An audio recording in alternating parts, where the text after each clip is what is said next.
ಓಂ ಅಸತೋ ಮಾ ಸದ್ಗಮಯ ತಮಸೋ ಮಾ ಜ್ಯೋತಿರ್ಗಮಯ ಮೃತ್ಯೋರ್ಮಾ ಅಮೃತಂಗಮಯ. ಓಂ ಶಾಂತಿ ಶಾಂತಿ ಶಾಂತಿ. ಜೈ ಗುರುದೇವ್. ನಾವು ಪರಮಾರ್ಥ ಚಿಂತಾಮಣಿ ಚಿಂತನೆ ಮಾಡ್ತಾ ಇದ್ದೀವಿ. 119 ಎಚ್ಚರದ ಸ್ಮೃತಿಯಲ್ಲಿರುವ ಅನಿಶ್ಚಿತ ಸ್ವರೂಪ. ಅರ್ಧ ಆಗಿದೆ, ಇನ್ನು ಅರ್ಧ ಮಾಡಬೇಕಾಗಿದೆ. ಹಿಂದೆ ಮಾಡಿದ್ರನ್ನ ಮೇಲ್ಕಾಕೊಂಡು ಹೋಗೋಣ. ಈಗ ನಾವು ಕನಸನ್ನ ಎಚ್ಚರದಲ್ಲಿ ನೆನಪು ಮಾಡಿಕೊಂಡು, ಸ್ಮರಣೆ ನೆನಪು ಎಲ್ಲ ಒಂದೇ ಹೇಳ್ತೀವಲ್ವಾ. ಸೊ ಇದನ್ನು ಏನಂತ ಕರಿಬೇಕು? ಇದನ್ನ ಸ್ಮರಣೆ, ಸ್ಮೃತಿ, ನೆನಪು ಕರಿಬಹುದಾ ಅಂತ ಹಿಂದೆ ನೋಡಿದ್ವಿ. ಕರಿಯಕ್ಕೆ ಬರೋದಿಲ್ಲ. ಯಾಕೆ ಅಂತಂದ್ರೆ, ನಾನು ಆ ರೀತಿ ಕರಿಬೇಕಾಗಿದ್ರೆ ಈ ಶರೀರದಲ್ಲಿ, ಇದರಲ್ಲೇ, ಇದೇ ದೇಶದಲ್ಲಿ, ಇದೇ ದೇಶ ಬಿಟ್ಬಿಡಿ, ಇದೇ ಕಾಲದಲ್ಲಿ, ಇದೇ ಅಂತಃಕರಣ, ಶರೀರ ಅಂದಮೇಲೆ ಅಂತಃಕರಣ ಬಂದ್ಬಿಡುತ್ತೆ. ಆಗಿರೋ ಘಟನೆಯನ್ನ, ಈಗ ನಾನು ಆಗಿರೋ ಅನುಭವವನ್ನ ನಾನು ಈಗ ನೆನೆಸ್ಕೊಂಡು ಅಥವಾ ಅದೇ ಥರದ ಮತ್ತೊಂದು ಕಂಡಾಗ ಅದನ್ನ ಸ್ಮೃತಿ ಅಂತ ಕರೀಬಹುದು. ಇಲ್ಲಿ ನಾನು ಬೆಂಕಿ ಕಂಡಿರ್ತೀನಿ, ಬೆಂಕಿ ಇದ್ದಾಗ ಹೊಗೆ ಇರುತ್ತೆ. ನಾನು ಬೆಟ್ಟದ ಮೇಲೆ ನೋಡ್ತೀನಿ, ನಾನು ಬೆಂಕಿ ಕಾಣೋಲ್ಲ, ಹೊಗೆ ಕಾಣುತ್ತೆ. ನಾನು ಹೊಗೆಯಿಂದ ಬೆಂಕಿ ಇರಬಹುದು ಅಂತ ಮಾಡ್ಕೋಬೋದು. ಬಟ್ ಅಲ್ಲೋಗಿ ಚೆಕ್ ಮಾಡಿದ್ರೆ ಅದು ನಿಜ ಇರ್ಬೋದು, ಸುಳ್ಳಿರ್ಬೋದು. ಸರಿಯಾಗಿದ್ದರೆ ಯಥಾರ್ಥ, ಸರಿಯಾಗಿ ಇಲ್ದಿದ್ರೆ ಅಯಥಾರ್ಥ ಅಷ್ಟೆ. ಹಾಗೆ ನಾನು ಹಾವು ಅನ್ಕೊತಾ ಇದ್ದೀನಿ, ಬಟ್ ಅಲ್ಲಿ ಕತ್ಲೆಯಿಂದ. ಆದರೆ ಏನಾದರೂ ಇತ್ಕೊಳ್ಳಿ, ಕನ್ಫರ್ಮ್ ಮಾಡ್ಕೋಬೇಕಲ್ವಾ. ಕನ್ಫರ್ಮ್ ಮಾಡ್ಕೊಂಡಾಗ ಏನಾಗುತ್ತೆ? ಹಗ್ಗ ಅಲ್ಲಿ ಹಾವಿನ ಥರನೇ ಬಿದ್ದಿತ್ತು ಹಗ್ಗ, ಅಲ್ಲಿ ಹೊಗೆ ಥರನೇ ಇತ್ತು ಫಾಗು. ಸೊ ಅಲ್ಲಿ ನಾನು ಕಂಡುಕೊಂಡಾಗ ಓಹೋ ಇದು ಸತ್ಯ ಅಲ್ಲ, ನಿಜ ಅಲ್ಲ ಅಂತ ಗೊತ್ತಾಗುತ್ತಲ್ವಾ. ಬಟ್ ಒಂದೇ ಕಾಲದಲ್ಲಾಗ್ತಾ ಇದೆ, ಅದನ್ನು ನಾವು ತಿಳ್ಕೊಬೇಕು. ಒಂದೇ ಎಚ್ಚರದಲ್ಲಾಗ್ತಾ ಇದೆ, ಒಂದೇ ಶರೀರದಲ್ಲಾಗ್ತಾ ಇದೆ. ಜನಕ ಮಹಾರಾಜನ ಶರೀರದಲ್ಲೇ ಇವೆಲ್ಲ ಆಗ್ತಾ ಇರೋದು. ಅಂದ್ರೆ ನನ್ನ ಶರೀರದಲ್ಲಿ, ನಮ್ಮ ಶರೀರದಲ್ಲಿ, ಎಚ್ಚರದಲ್ಲಿ. ಇದನ್ನ ನಾವು ಸ್ಮೃತಿ ಅಂತ ಕರೀಬಹುದು. ಆದರೆ ಕನಸು ಬೇರೆ ಕಾಲ, ಬೇರೆ ದೇಶ, ಬೇರೆ ಶರೀರ, ಬೇರೆ ಅಂತಃಕರಣ, ಎಲ್ಲವೂ ಅದು ಬೇರೆ, ಎಚ್ಚರ ಬೇರೆ. ಇದನ್ನ ಸ್ಮೃತಿ ಅಂತ ಹೇಗೆ ಕರಿತೀರಾ? ಎಚ್ಚರದ ಮನಸ್ಸು ಹೇಗೋ ನುಳ್ಚಿಕೊಂಡು ಕನಸ್ಕೋ, ನಿದ್ದೆಗೋಗಿ, ನಿದ್ದೆಯಿಂದ ಕನಸ್ಕೋಗಿ, ಆ ಕನಸನ್ನ ತಿಳ್ಕೊಂಡು ಎಚ್ಚರದಲ್ಲಿ ನೆನೆಸ್ಕೊಂಡು ಹೇಳೋದು ಅನ್ನೋದು ಸ್ಮೃತಿ ಅಂತ ಕರೀಬಹುದಾ? ಕರೆಯಕ್ಕೆ ಸಾಧ್ಯ ಇಲ್ಲ ಅಂತ ಹೇಳ್ತಾ ಇದ್ದಾರೆ. ನಮ್ಗೆ ಸ್ಪಷ್ಟ ಆಗಿದೆ ಇದು. ಆದರೂ ನಾವು ಅದನ್ನು ಬೇರೆ ದಾರಿ ಇಲ್ಲ, ಸ್ಮೃತಿ ಅಂತ ಕರಿತೀವಿ. ಬಟ್ ನಿಜವಾಗ್ಲೂ ಸ್ಮೃತಿ ಅಂತ ಕರಿಬೇಕಾದ್ರೆ ಇಷ್ಟಿರಬೇಕು ಅಂತ ನಾವು ಅದಕ್ಕೆ ಸೊಲ್ಯೂಷನ್ ಕಂಡುಕೊಂಡಿದ್ದೀವಿ. ಯಾಕಲ್ಲಿ ನೆನಪು ಬರುತ್ತೆ, ಅದನ್ನ ನೆನಪಂತಾನೆ ಕರಿಬೇಕು, ಬೇರೆ ದಾರಿ ಇಲ್ಲ. ಆದರೆ ಅದನ್ನು ಯಾಕಂಗೆ ನಾವು ಇಲ್ಲಿ ನೆನೆಸ್ಕೊಂಡು ಹೇಳ್ತೀವಿ ಅನ್ನೋದೆಲ್ಲ ಕ್ಲೀನಾಗಿ ನಮಗೆ ಅದ್ರ ಬಗ್ಗೆ ಬೇಕಾದಷ್ಟು 2 ಸಲನೋ 3 ಸಲನೋ ಚರ್ಚೆ ಆಗಿದೆ. ಒಟ್ಟಿನಲ್ಲಿ ನಮಗೆ ಬೇಕಾಗಿರೋದು ಅದನ್ನು ನೆನಪಂತ ಕರಿಬಹುದಾ? ಕರಿಯೋಕ್ಕಾಗೋದಿಲ್ಲ ಅಂತ ಹೇಳೋದು. ಅದನ್ನ ಚಿಂತನೆ ಮಾಡಿದ್ವಿ. ಮುಂದಕ್ಕೆ ಹೋಗೋಣ ಆ ಬೇಸ್ ಮೇಲೆ. ನಮಗೆ ಕನಸನ್ನ ಕೀಳಾಗಿ ನೋಡ್ತಾ ಇರ್ತೀವಿ. ಯಾಕೆ ಗೊತ್ತಾ? ಕನಸಿನ ನೆನಪು ಎಚ್ಚರದಲ್ಲಿ ನಾವು ಮಾಡ್ಕೊಂಡ್ಬಿಡ್ತೀವಿ. ಆದ್ದರಿಂದ ಎಚ್ಚರವನ್ನು ಹೆಚ್ಚುಗಾರಿಕೆಯನ್ನು, ಕನಸನ್ನು ಕೀಳು ಅಂತ ಹೇಳೋದಕ್ಕೆ ಇದು ಒಂದು ಕಾರಣ. ಜನರಲ್ ಆಗಿ ನೆನಪೆಂಬ ಜ್ಞಾನವನ್ನೇ ಸ್ವಲ್ಪ ಪಟ್ಟಿಗೆ ವಿಮರ್ಶನೆ ಮಾಡಬೇಕು. ಅದನ್ನೇ ಇವಾಗ ಮಾಡ್ತಾ ಇರೋದು. ಎಚ್ಚರದಲ್ಲಿ ನಮ್ಗೆ ಆಗುವ ಅರಿವು ಅಂದರೆ ಅನುಭವ, ಅರಿವು, ಜ್ಞಾನ, 2 ಹೇಳ್ತಾ ಇರೋದ್ರಲ್ಲಿ. ಒಂದು ಅನುಭವ, ಇನ್ನೊಂದು ಸ್ಮೃತಿ. ಅನುಭವ ಅಂದ್ರೆ ಏನು? ನಾನು ಬೆಂಕಿ ನೋಡಿರ್ತೀನಲ್ಲ, ಬೆಂಕಿ ಇದ್ದ ಕಡೆ ಹೊಗೆ ಇರುತ್ತೆ, ಇದು ಅನುಭವ. ಈಗ ನಾನು ಬೆಟ್ಟದ ಮೇಲೆ ಹೊಗೆ ಕಾಣುತ್ತೆ, ಬೆಂಕಿ ಕಾಣೋದಿಲ್ಲ. ಅಥವಾ ನಸುಗತ್ತಲೆಯಲ್ಲಿ ನನಗೆ ಹಗ್ಗ ಕಾಣೋದಿಲ್ಲ, ಅದು ನಾನು ಹಾವು ಅಂತ ಅನ್ಕೊಂತೀನಿ, ಭ್ರಾಂತಿ ಅಂತ ಆಮೇಲೆ ಗೊತ್ತಾಗುತ್ತೆ, ನನಗೆ ಅದು ಸತ್ಯವಾಗಿರುತ್ತೆ. ಆದ್ರಿಂದ ಈ ಇದು ಈ ಈ ಸಂದರ್ಭಗಳಲ್ಲಿ ನಾನು ಏನು ಮಾಡ್ತೀನಿ, ಕನ್ಫರ್ಮ್ ಮಾಡ್ಕೊತೀನಿ. ಕನ್ಫರ್ಮ್ ಮಾಡ್ಕೊಂಡಾಗ ಅದು ಮೊದಲನೇ ಸಾರಿ ನೋಡಿರೋದು ಅನುಭವ ಬೆಂಕಿ. ಎರಡನೇ ಸಾರಿ ನೋಡ್ತೀನಲ್ಲ, ಎರಡನೇ ಸಾರಿ ಅಂದರೆ ಬೆಟ್ಟದ ಮೇಲೆ ನಾನು ಹೊಗೆ ನೋಡಿಕೊಂಡು ಬೆಂಕಿ ಅನ್ಕೊಂತೀನಲ್ಲ, ಅದು ಸ್ಮೃತಿ. ಇಲ್ಲಿ ಹೊಂದುತ್ತೆ. ಯಾಕೆ? ಎರಡು ಎಚ್ಚರದ್ದೇ, ಅದೇ ಅಂತಃಕರಣ, ಅದೇ ದೇಹ, ಅದೇ ಕಾಲ, ಒಂದೇ ಅವಸ್ಥೆ ಆಗುತ್ತೆ. ಎಚ್ಚರದಲ್ಲಿ ಚಿಂತನೆ ಮಾಡ್ತಾ ಇರೋದು, ಕನಸಿಂದಲ್ಲ. ಎಚ್ಚರದ್ದೇ ಹಿಂಗಿಂಗಲ್ಲಾಡ್ತಾ ಇದೆ ಸ್ಮೃತಿ ಅಂತ ಹೇಳಬೇಕಾದ್ರೆ, ಅಲ್ಲಿಗಲ್ಲ. ಪ್ರತ್ಯಕ್ಷ ಜ್ಞಾನವನ್ನೂ ಕೂಡ ಹೇಳಕ್ ಬರಲ್ಲ ಅಂತಾರೆ. ಯಾಕೆ ಅಂತಂದರೆ ನಮಗೆ 3 ಜ್ಞಾನಗಳಾಗುತ್ತೆ ಎಚ್ಚರದಲ್ಲಿ. ಪ್ರತ್ಯಕ್ಷ ಅನುಭವ, ಪ್ರತ್ಯಕ್ಷ ಜ್ಞಾನ, ಆಮೇಲೆ ಅನುಮಿತಿ, ಅಥವಾ ಅದಕ್ಕೆ ಇನ್ನೊಂದು ಹೆಸರೇನಂತಾರೆ, ಅನುಮಿತಿ ಅಥವಾ ಪ್ರತ್ಯಕ್ಷ ಅನುಭವ, ಪ್ರತ್ಯಕ್ಷ ಅನುಮಿತಿ. ಅನುಮಿತಿಗೆ ಇನ್ನೊಂದು ಹೆಸರೇನು, ಏನು ಹೇಳ್ತಾರೆ, ನನಗೆ ಯಾಕೆ ಜ್ಞಾಪಕ ಬರ್ತಾ ಇಲ್ಲ. ಏನಂತಾರೆ ಅನುಮಿತಿಗೆ? ಎರಡನೇದು ಪ್ರತ್ಯಕ್ಷ ಅನುಮಾನ, ಪ್ರತ್ಯಕ್ಷ ಅನುಮಾನ ಪ್ರಮಾಣ, ಶಬ್ದ ಪ್ರಮಾಣ ಅಂತ ನಾವು 3 ಹೇಳ್ತೀವಿ. ಈಗ ಅನುಮಿತಿ ಅಥವಾ ಅನುಮಾನ ಪ್ರಮಾಣ, ಬೆಟ್ಟದ ಮೇಲೆ ಬೆಂಕಿ ಇರೋದು, ಅದಕ್ಕೆ ಪ್ರತ್ಯಕ್ಷದ ಇದ್ರ ಮೇಲೆ ಡಿಪೆಂಡ್ ಆಗಬೇಕದು. ಹಿಂದೆ ನಾನು ನೋಡಿರ್ಬೇಕು ಬೆಂಕಿನ ಪ್ರತ್ಯಕ್ಷ, ಅದ್ರ ಮೇಲೆ ನಾನು ಅನುಮಾನ ಇನ್ಫರೆನ್ಸ್ ಮಾಡ್ತೀನಿ, ಅದು ಒಪ್ಕೊತೀನಿ. ಇನ್ನು ಶಬ್ದ ಪ್ರಮಾಣ, ಇವಾಗ ಶಾಸ್ತ್ರ, ಗುರುಗಳು ಹೇಳೋದು, ಇವೆಲ್ಲ ಶಬ್ದ, ಪುಸ್ತಕದ ನೋಡ್ಕೊಳ್ಳೋದು ಎಲ್ಲ ಶಬ್ದ ಅಂತೀವಿ. ಈಗ ಈ ಪ್ರತ್ಯಕ್ಷವೇ ನಿಜವಾಗ್ಲೂ ನಮಗೆ ಅನುಭವ ಅಲ್ಲ ಅಂತ ಇದ್ದಾರೆ. ಅದೂ ಕೂಡ ನೆನಪಿನಿಂದಲೇ ಆಗ್ತಾ ಇರೋದು ಅಂತ ಹೇಳ್ತಾ ಇದ್ದಾರೆ, ಎಲ್ಲ ಎಚ್ಚರದಲ್ಲೇ. ಇನ್ನು ಅನುಮಿತಿ ಮತ್ತು ಈ ಶಬ್ದ ಪ್ರಮಾಣದ ಗತಿ ಏನಾಗಬೇಕು? ಎಚ್ಚರದಲ್ಲೇ ಹಿಂಗೆ ಅಲ್ಲಾಡ್ತಾ ಇದ್ದರೆ, ಎಚ್ಚರ ಬೇರೆ ಅವಸ್ಥೆ, ಕನಸು ಬೇರೆ ಅವಸ್ಥೆ. ಕನಸಿದ್ದಾಗ ಎಚ್ಚರ ಇರಲ್ಲ, ಎಚ್ಚರ ಇದ್ದಾಗ ಕನಸಿರಲ್ಲ, ಇಲ್ಲಿದ್ದು ಅಲ್ಲಿಗೆ ಬರಲ್ಲ, ಅಲ್ಲಿದ್ದು ಇಲ್ಲಿಗೆ ಬರಲ್ಲ.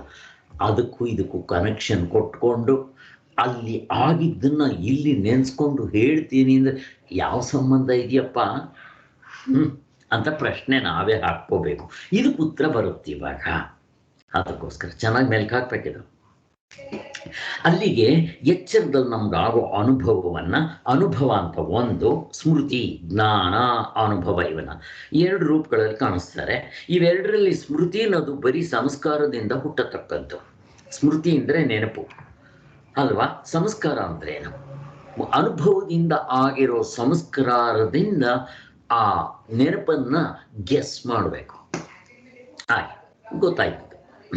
ಗೊತ್ತಾಗ್ತಿದ್ರೆ ಕೇಳಿ ಇಲ್ಲಿ ಸ್ವಲ್ಪ ನನಗೆ. ಈಗ ಸ್ಮೃತಿ ಇಲ್ಲದ ಅರಿವೆಲ್ಲವೂ ಡೈರೆಕ್ಟ್ ಆಗುತ್ತಲ್ಲ, ಅದನ್ನು ಅನುಭವ ಅಂದ್ಬಿಡ್ತೀವಿ. ಬೆಂಕಿ ನೋಡಿರ್ತೀವಿ, ಅದು ಅನುಭವ. ಹಾಗೆ ಸ್ಮೃತಿ ಅಥವಾ ನೆನಪು ಹಿಂದಿನ ಅನುಭವದಿಂದ ಉಂಟಾದ ಸಂಸ್ಕಾರದಿಂದಲೇ ಆಗಬೇಕಾಗಿದೆ ಅಲ್ವಾ? ಸ್ಮೃತಿ ಆಗಬೇಕಾದ್ರೆ ಹಿಂದೆ ಆ ಬೆಂಕಿನ ನೋಡಿರ್ಬೇಕು. ಬೆಟ್ಟದ ಮೇಲೆ ಹೋಗೇನ ಗೆಸ್ ಮಾಡಬೇಕಾದ್ರೆ ಬೆಂಕಿನ ಹಿಂದೆ ನನಗೆ ಅನುಭವ ಆಗಿರಬೇಕು. ಸಾಮಾನ್ಯವಾಗಿ ವಸ್ತುವಿನ ನೆನಪೇ ಆಗಿ ಅದನ್ನು ಯಾವಾಗ ಹೇಗೆ ನಾವು ಅನುಭವಿಸುವುದೆಂಬುದು ನೆನಪಿಗೆ ಬರದೇ ಹೋಗಬಹುದು. ಅಂತೂ ನೆನೆಸಿಕೊಂಡ ವಿಷಯವು ನಮ್ಮ ಎದುರಿಗೆ ಇರೋದಿಲ್ಲ. ಈಗ ನಾನು ಬೆಟ್ಟದ ಮೇಲೆ ಹೊಗೆ ನೋಡಿ ಬೆಂಕಿ ಅಂತ ಹೇಳಬೇಕಾದ್ರೆ ಅಲ್ಲ ವಸ್ತು ಇರೋದಿಲ್ಲ. ಹಿಂದೆ ನಾನು ನೋಡಿದ್ದನ್ನು ನೆನೆಸ್ಕೋಬೇಕು. ನೆನಪಿನಲ್ಲಿ ಯಾವತ್ತೂ ವಸ್ತು ಇರಲ್ಲ. ಚೆನ್ನಾಗಿ ತಿಳ್ಕೊಳ್ಳಿ. ಈಗ ನಾನು ಅಮೇರಿಕಾದಲ್ಲಿ ಮೊನ್ನೆ ಇದ್ದೆ, ನಾನು ನೆನೆಸ್ಕೋಬೇಕಾದ್ರೆ ನನ್ನ ಎದುರುಗಡೆ ಅಮೇರಿಕ ಬಂದು ಕೂತ್ಕೊಳ್ಳುತ್ತೇನೋ, ಅಲ್ಲಿ ನಾನು ಅನುಭವವನ್ನು ಮಾಡಿ ನಾನು ಇದ್ದಾಗ್ಯೂ ಇಲ್ಲಿ ಬೇಕಾದರೆ ಅದು ಅಮೇರಿಕ ಎಚ್ಚರದಲ್ಲೇ ಇದು ಈಗ ನೆನೆಸ್ಕೊಳ್ಳೋದು ಎಚ್ಚರದಲ್ಲೇ ಸಾಧ್ಯ ಇದೆ. ಆದರೂ ಆಗ ಕಂಡಂಥ ಅಮೇರಿಕ ನನ್ನ ಎದುರುಗಡೆ ಇವತ್ತು ಬರುತ್ತಾ? ನೆನೆಸ್ಕೊಂಡ್ರೆ ಬರೋದಿಲ್ಲ ಅಂತಾರೆ. ನೆನಪಿನಲ್ಲಿ ಯಾವತ್ತು ಹಿಂದೆ ಆದ ಅನುಭವ ನಮ್ಮ ಪ್ರತ್ಯಕ್ಷವಾಗಿ ಇರೋದಿಲ್ಲ. ನಿಯಮ ಇದು. ಅಂಥದ್ರಲ್ಲಿ ಅದು ಸರಿಯಾದ ನೆನಪ ಅದು ಅಲ್ಲವ ಅಂತ ಸಂಶಯ ಯಾವಾಗಲೂ ಇದ್ದೇ ಇರುತ್ತೆ. ಏನು ಮಾಡೋಕ್ಕಾಗಲ್ಲ.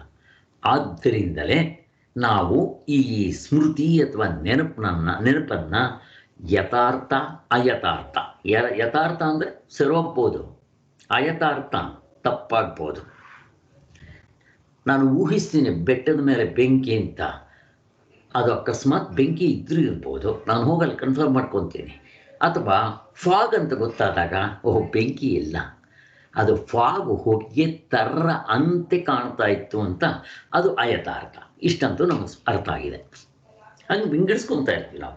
ಹಿಂದಿನ ಅನುಭವವು ಯಥಾರ್ಥವಾಗಿದ್ದರೆ ಅದರಿಂದ ಹುಟ್ಟಿದ ಸ್ಮೃತಿ ಯಥಾರ್ಥ.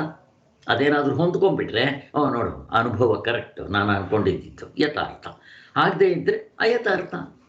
ಆದರೆ ಇಂಥದ್ದೊಂದು ಯಥಾರ್ಥ ಸ್ಮೃತಿಯೋ ಅಥವಾ ಅಯಥಾರ್ಥ ಸ್ಮೃತಿಯೋ ನಿರ್ಧಾರ ಮಾಡೋದು ಹೇಗೆ ಅಂತ ಪ್ರಶ್ನೆ ಹಾಕ್ಕೋಬೇಕು ನಾವೇ. ಅನ್ನೋದನ್ನು ನಿರ್ಣಯಿಸುವುದು ತುಂಬ ಕಷ್ಟ ಇರುತ್ತೆ. ಯಾಕೆ? ಕೆಲವರಿಗೆ ಮರೆಯೋ ಸ್ವಭಾವ ಇರುತ್ತೆ, ಮರೆಯೋ ಸ್ವಭಾವನೇ ಹೆಚ್ಚಾಗಿರುತ್ತೆ. ಅಂಥ ಸಮಯದಲ್ಲಿ ಏನು ಮಾಡಬೇಕು?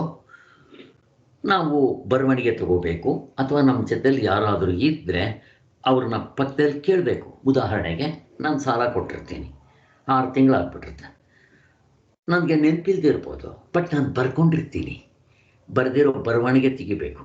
ಅಥವಾ ನಮ್ಮ ಅಸಿಸ್ಟೆಂಟ್ ಇದ್ದರೆ ಇದ್ರಲ್ಲಪ್ಪ ನೀವು ಅವತ್ತು ಅವ್ರು ಸಾಲ ಇಸ್ಕೊಂಡ್ರು ಕೊಟ್ರಾ ಅಂತ ಕೇಳಬೇಕು.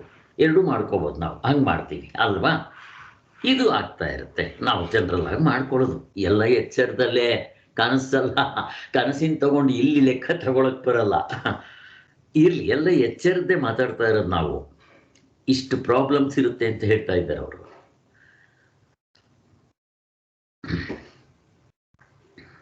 ಆಗಲೂ ನಾವು ಈಗ ನಾನು ಅಕಸ್ಮಾತ್ ಬರ್ಕೊಂಡ್ರೆ ತೆಗೆದು ನೋಡ್ಬೋದು. ಆದರೆ ಅದು 6 ತಿಂಗಳಿಂದ ಆಗೋಗ್ಬಿಟ್ಟಿತ್ತು ಸಾಲ ಕೊಟ್ಟದಾಗ. ಆ ಅನುಭವ ಇವಾಗ ಇರಲಿರುತ್ತಾ? ನೆನೆಸ್ಕೋಬೇಕು ನಾನು. ಆ ವಸ್ತು ಅಥವಾ ನಾನು ಕೊಟ್ಟಿದ್ದ ಸಾಲದ್ದೆಲ್ಲ ಇಲ್ಲಿ ಬರುತ್ತಾ? ಬರೋದಿಲ್ಲ. ಅದು ನೆನಪೇ ಅಂತ ಹೇಳ್ತಾ ಇರೋದು. ಆವಾಗಲೂ ಕೂಡ ನೆನಪನ್ನ ಆಧಾರವಾಗಿ ಇಟ್ಕೋಬೇಕು. ಇದಿರಲಿ, ಸ್ಮೃತಿಯ ವಿಷಯದಲ್ಲಿ ಮತ್ತೊಂದನ್ನು ಚೆನ್ನಾಗಿ ನೆನೆಸಿಟ್ಕೋಬೇಕು ನಾವು.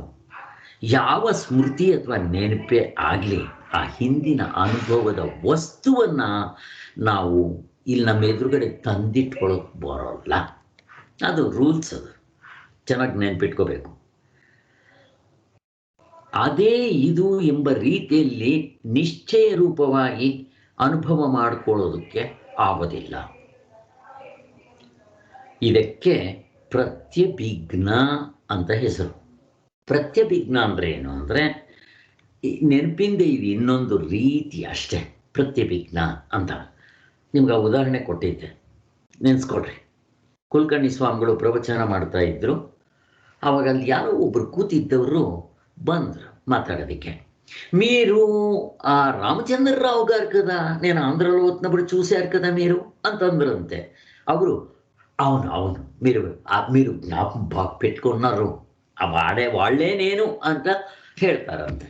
ನೋಡ್ರಿ ಹೆಂಗಿದೆ ಇದು ಪ್ರತ್ಯಭಿಜ್ಞ. ಈಗ ಆ ವ್ಯಕ್ತಿ ಪ್ರತ್ಯಕ್ಷವಾಗಿದ್ದಾನಿಲ್ಲಿ, ಬಟ್ ಹಿಂದೆ ನಾನು ನೋಡಿದ್ದು ಇವಾಗ ಪ್ರತ್ಯಕ್ಷವಾಗಿದ್ದಾನೆ.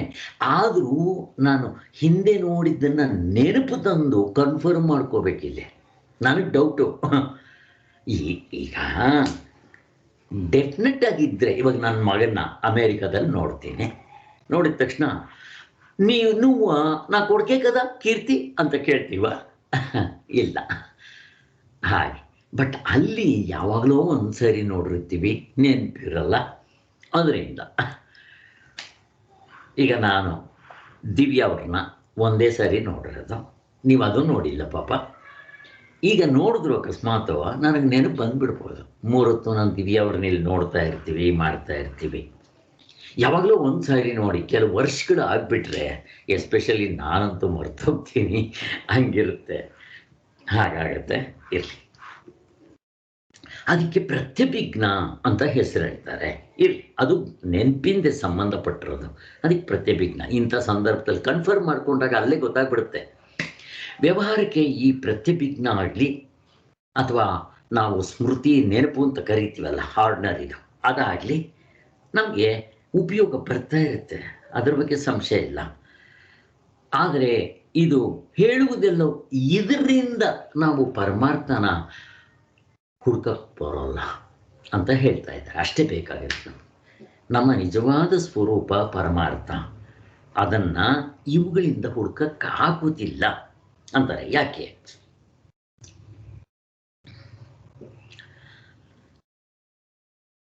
ಪರಮಾರ್ಥನ ನಂಬೋದಿಕ್ಕೊಂದು ದೊಡ್ಡ ಅಡಚಣೆ ಇರುತ್ತೆ. ಏನದು? ಜ್ಞಾನದಲ್ಲಿರುವ ಅದು ಎಂಬ ಅಂಶವು ಹಿಂದೆ ಅಲ್ಲಿ ಅನುಭವಿಸಿದ ವಸ್ತುವಿನ ಅಥವಾ ಘಟನೆಯ ಆಕಾರವು ನೆನಪಿನ ಹೇಳಿಕೆಯಿಂದಲೇ ನಂಬ್ಕೋಬೇಕು ಅಲ್ವಾ? ಜ್ಞಾನದಲ್ಲಿ ಅನುಭವ ಆಗಿರಬೇಕು, ಈಗ ಅದನ್ನು ನೆನೆಸ್ಕೊಂಡು ಆ ಥರ ಹೇಳ್ಕೋಬೇಕು. ಇಷ್ಟು ಕನೆಕ್ಷನ್ ಇರಬೇಕು. ಅದು ಅದೇ ಕಾಲದಲ್ಲೇ ಆ ಭೂತಕಾಲ ಭವಿಷ್ಯತ್ ಅನುಭವ ನಾವು ಏನು ಮಾಡಿದ್ರು ನಮ್ಮ ಎದುರುಗಡೆ ಬರೋದಿಲ್ಲ. ಭೂತಕಾಲ ಆಗೋಗಿರೋದು ಅನುಭವ, ಆ ಅನುಭವವನ್ನು ನಾನು ಇವಾಗ ನನ್ನ ಎದುರುಗಡೆ ವಸ್ತು ಬರುತ್ತಾ, ನಾನು ನಯಾಗರ ಫಾಲ್ಸ್ ನೋಡಿ ಎಷ್ಟು ವರ್ಷ ಆಯಿತು, ನಾನು ನೆನೆಸ್ಕೊಂಡ್ರು ಅದನ್ನು ಇಲ್ಲಿ ನೋಡೋಕ್ಕೆ ಬರುತ್ತಾ?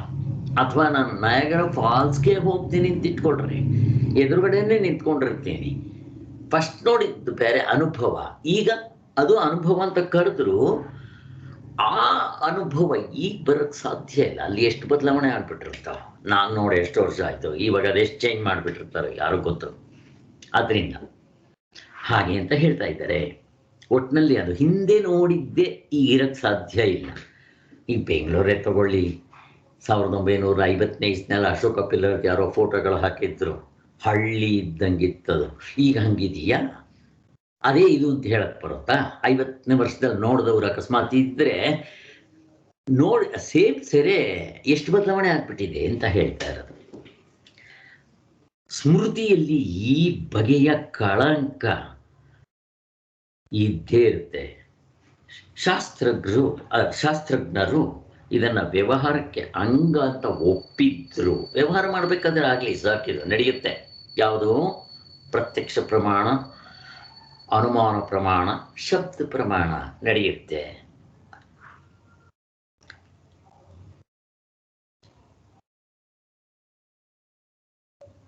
ಈ ಸ್ಮೃತಿಯನ್ನ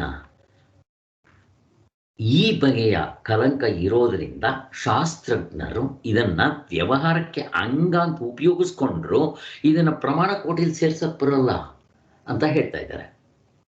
ಪ್ರಮಾಣ ಕೋಟಿ ಅಂದ್ರೆ 3 ಇದೆ: ಪ್ರತ್ಯಕ್ಷ ಪ್ರಮಾಣ, ಅನುಮಾನ ಪ್ರಮಾಣ, ಶಬ್ದ ಪ್ರಮಾಣ.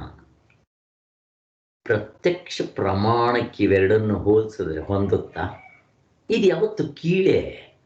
ಪ್ರತ್ಯಕ್ಷ ಪ್ರಮಾಣ ಡೈರೆಕ್ಟ್ ಅಲ್ಲಿರೋದನ್ನ ಚೆನ್ನಾಗಿ ನೋಡ್ಬಿಡ್ತೀನಿ ಅಂತ ಹೇಳ್ತಾ ಇರೋದು ಕರೆಕ್ಟ್. ಹೀಗೆ ನೋಡ್ರಿ. ಸೊ ಅಲ್ಲಿಗೆ ಅಂದರೆ ಯಾವತ್ತೂ ಕೂಡ ಈ ಅನುಮಾನ ಪ್ರಮಾಣ, ಶಬ್ದ ಪ್ರಮಾಣ ಕೀಳಾದ ಪ್ರಮಾಣವೇ. ಪ್ರತ್ಯಕ್ಷಕ್ಕೆ ಹೋಲಿಸಿದ್ರೆ ಒಪ್ಕೊಬಿಡ್ತೀವಿ ಅಂತ. ಇದು ಹಾಗಿರಲಿ, ಪ್ರಮಾಣ ಕೋಟಿಯಲ್ಲಿ ಸೇರಿರುವ ಪ್ರತ್ಯಕ್ಷವೇ ಮುಂತಾದ ಅನುಭವಗಳಾದರೂ ಸ್ಮೃತಿಯ ಸೋಂಕಿಲ್ಲದೆ ಇರುತ್ತದ ಅಂತ ಪ್ರಶ್ನೆ. ಇವಾಗ ಸ್ವಾಮಿ ನೀವು ಪ್ರತ್ಯಕ್ಷ ಈ 3ಕ್ಕೆ ಹೋಲಿಸಿದ್ರೆ ಪ್ರತ್ಯಕ್ಷ ಅದು ಗ್ರೇಟ್, ಮಿಕ್ಕಿರೋದು ಅನುಮಾನ ಪ್ರಮಾಣ, ಶಬ್ದ ಪ್ರಮಾಣ ಸೆಕೆಂಡ್ರಿ, ಕೆಳಗಿನ ಮಟ್ಟದ್ದು. ಆದರೆ ನಿಮ್ಮ ಪ್ರತ್ಯಕ್ಷ ಪ್ರಮಾಣವೂ ಕೂಡ ಹಿಂದಿನ ನೆನಪಿನಿಂದ ಆಗಿದೆ ಅಂತಾರೆ. ಏನು ಮಾಡ್ತೀರಿ ಇವಾಗ? ಅದು ನೋಡ್ರಿ, ಇದು ಮಜಾ ಇರೋದಿಲ್ಲಿ ಎಂದು ನೋಡಿದರೆ ಅದನ್ನು ಧೈರ್ಯದಿಂದ ಹೇಳುವುದಕ್ಕಿಲ್ಲ. ಯಾಕೆ ಅಂದರೆ ಇಂದ್ರಿಯಗಳಿಂದ ಉಂಟಾಗುವ ಅರಿವಿಗೆ ಪ್ರತ್ಯಕ್ಷ, ಅವರು ಹೇಳ್ತಾ ಇದ್ದಾರೆ, ಪ್ರತ್ಯಕ್ಷ, ಅನುಮಾನ ಮತ್ತೆ ಈ ಶಬ್ದ ಪ್ರಮಾಣ ಅಂದ್ರೆ ಮೂರನ್ನು ವರ್ಣಿಸ್ತಾ ಇದ್ದಾರೆ. ಪ್ರತ್ಯಕ್ಷ ಅಂತಂದ್ರೆ ಉಂಟಾಗುವ ಅರಿವಿಗೆ ಪ್ರತ್ಯಕ್ಷ ಅಂತ ಹೆಸರು. ಇಂದ್ರಿಯಗಳಿಂದ ಆಗೋದು ಪ್ರತ್ಯಕ್ಷ. ನಾನು ನಿಮ್ಮನ್ನು ನೋಡ್ತಾ ಇದ್ದೆ, ನೀವು ನಾನು ನೋಡ್ತಾ ಇದ್ದೀರಾ, ನಾನು ಹೇಳೋದು ನೀವು ಕೇಳ್ತೀರಾ, ನೀವು ಹೇಳೋದು ನಾನು ಕೇಳ್ತೀವಿ. ಪ್ರತ್ಯಕ್ಷ ಇಲ್ಲದೆ ಇದ್ರು, ಈಗ ನನ್ನ ಮನೇಲಿ ನಾನು ಹೆಂಡ್ತಿ ಪ್ರತ್ಯಕ್ಷ, ಆದರೆ ನೀವು ಪ್ರತ್ಯಕ್ಷ ಅಂತ ಹೇಳೋದು ಬರೋಲ್ಲ. ಇದು ಒಂದು ಮೀಡಿಯಾ ಮುಖಾಂತರ ಮಾಡ್ಬೇಕಷ್ಟೆ. ನಾನು ನಿಮ್ಮ ನಿಜವಾಗ್ಲೂ ನೋಡ್ತಾ ಇಲ್ಲ, ಹಾಗೆ ಇರಲಿ. ಆದರೆ ನಮ್ಮ ಮನೇಲಿ ಅಥವಾ ನಿಮ್ಮ ಮನೇಲಿ ಇರುವಂಥವರು ಪ್ರತ್ಯಕ್ಷ, ಇದು ಗೊತ್ತಾಯಿತು. ಇನ್ನು ಅನುಮಿತಿ, ಬೆಟ್ಟದ ಮೇಲೆ ಬೆಂಕಿ. ಇನ್ನು ಶಬ್ದ ಪ್ರಮಾಣ, ಶಾಸ್ತ್ರದ್ದು ಎಲ್ಲ ಶಬ್ದ ಪ್ರಮಾಣ. ಪಾಠ ಹೇಳ್ಕೊಡ್ತಾರಲ್ಲ, ಅದೆಲ್ಲ ಶಬ್ದ ಪ್ರಮಾಣ. ಸೂರ್ಯನು ಹುಟ್ಟೋದಿಲ್ಲ, ಮುಳುಗೋದಿಲ್ಲ, ಏನದು ಶಬ್ದ ಪ್ರಮಾಣ ಅಲ್ವಾ? ಹಾಗೆ ಇವು ಇಷ್ಟು ಗೊತ್ತಿದೆ ನಮಗೆ. ಮುಖ್ಯವಾದ ಈ 3 ಬಗೆಯ ಜ್ಞಾನಗಳಲ್ಲಿ ಇವನ್ 3 ನಾವು ವ್ಯವಹಾರದಲ್ಲಿ ನೋಡ್ತಾ ಇರ್ತೀವಿ. ಇವಕ್ಕೆ ಪ್ರಮಾಣಗಳು ಅಂತ ಹೇಳ್ತಾರೆ. ಯಾವುದಾದ್ರೂ ಒಂದು ವಸ್ತು ನಮಗೆ ಇದೆ ಅಂತ ಹೇಳಬೇಕಾದ್ರೆ ಪ್ರಪಂಚದಲ್ಲಿ ಅವಸ್ಥೆಯಲ್ಲಿ ಎಚ್ಚರ ಆಗಲಿ ಕನಸಾಗಲಿ ಅಲ್ಲಲ್ಲಿಗೆ ಹೊಂದುತ್ತಿದ್ದು ಈ 3 ಉಪಯೋಗಿಸ್ತಾ ಇರ್ತೀವಿ ಅಂತ ಹೇಳ್ತಾರೆ. ಇಲ್ಲಿ ಪ್ರತ್ಯಕ್ಷ ಜ್ಞಾನವಾಗಬೇಕಾದ್ರೆ ಹಿಂದಿನ ಅನುಭವದ ಸಂಸ್ಕಾರವೇ ಬೇಕಾಗಿರುತ್ತೆ. ಇಲ್ಲಿ ಇಂಪಾರ್ಟೆಂಟ್ ಇದು. ಈಗ ಅನುಮಾನ ಪ್ರಮಾಣಕ್ಕಂತೂ ನಿಮಗೆ ಪ್ರತ್ಯಕ್ಷದ ಬೇಕೇ ಬೇಕು. ಅನುಮಾನ ಅಂದರೆ ಬೆಟ್ಟದ ಮೇಲೆ ಬೆಂಕಿ. ನಾನು ಹಿಂದೆ ಬೆಂಕಿನ ಮೊದಲು ನೋಡಿರಬೇಕು, ಬೆಂಕಿ ಇದ್ದಾಗ ಹೋಗಿ ನೋಡಿರಬೇಕು. ಅದು ಪ್ರತ್ಯಕ್ಷ ಪ್ರಮಾಣ. ಅದರ ನೆನಪಿನ ಮೇಲೆ ನಾನು ಬೆಟ್ಟದ ಮೇಲಿರೋ ಬೆಂಕಿನ ಗೆಸ್ ಮಾಡಬೇಕು ಅಲ್ವಾ? ಅಲ್ಲಿಗೆ ಈ ಅನುಮಾನ ಪ್ರಮಾಣ, ಶಬ್ದ ಪ್ರಮಾಣ ಯಾವುದ್ರ ಮೇಲೆ ಡಿಪೆಂಡ್ ಆಗಿದೆ? ಅದಕ್ಕಿಂತ ಹಿಂದೆ ಆಗಿರೋ ಪ್ರತ್ಯಕ್ಷದರ ಮೇಲೆ ಡಿಪೆಂಡ್ ಆಗಿದೆ. ಈಗ ಅವರು ಹೇಳ್ತಾರೆ, ನೀವು ಪ್ರತ್ಯಕ್ಷ ಪ್ರಮಾಣ ಅಂತ ಏನು ಹೇಳ್ತೀರೋ ಸ್ವಾಮಿ, ಅದೇ ನೆನಪಿನ ಮೇಲೆ ಡಿಪೆಂಡ್ ಆಗಿದೆ ಅಂತಾರೆ. ಇಲ್ಲಿ ನಮ್ಗೆ ಸ್ವಲ್ಪ ತಲೆ ಚಕ್ರ ಗಿರ್ರ ಅಂತ ತಿರ್ಗಕ್ಕಾಗತ್ತೆ. ನೋಡೋಣ ಹೇಗೆ ಅಂತ ನೋಡೋಣ.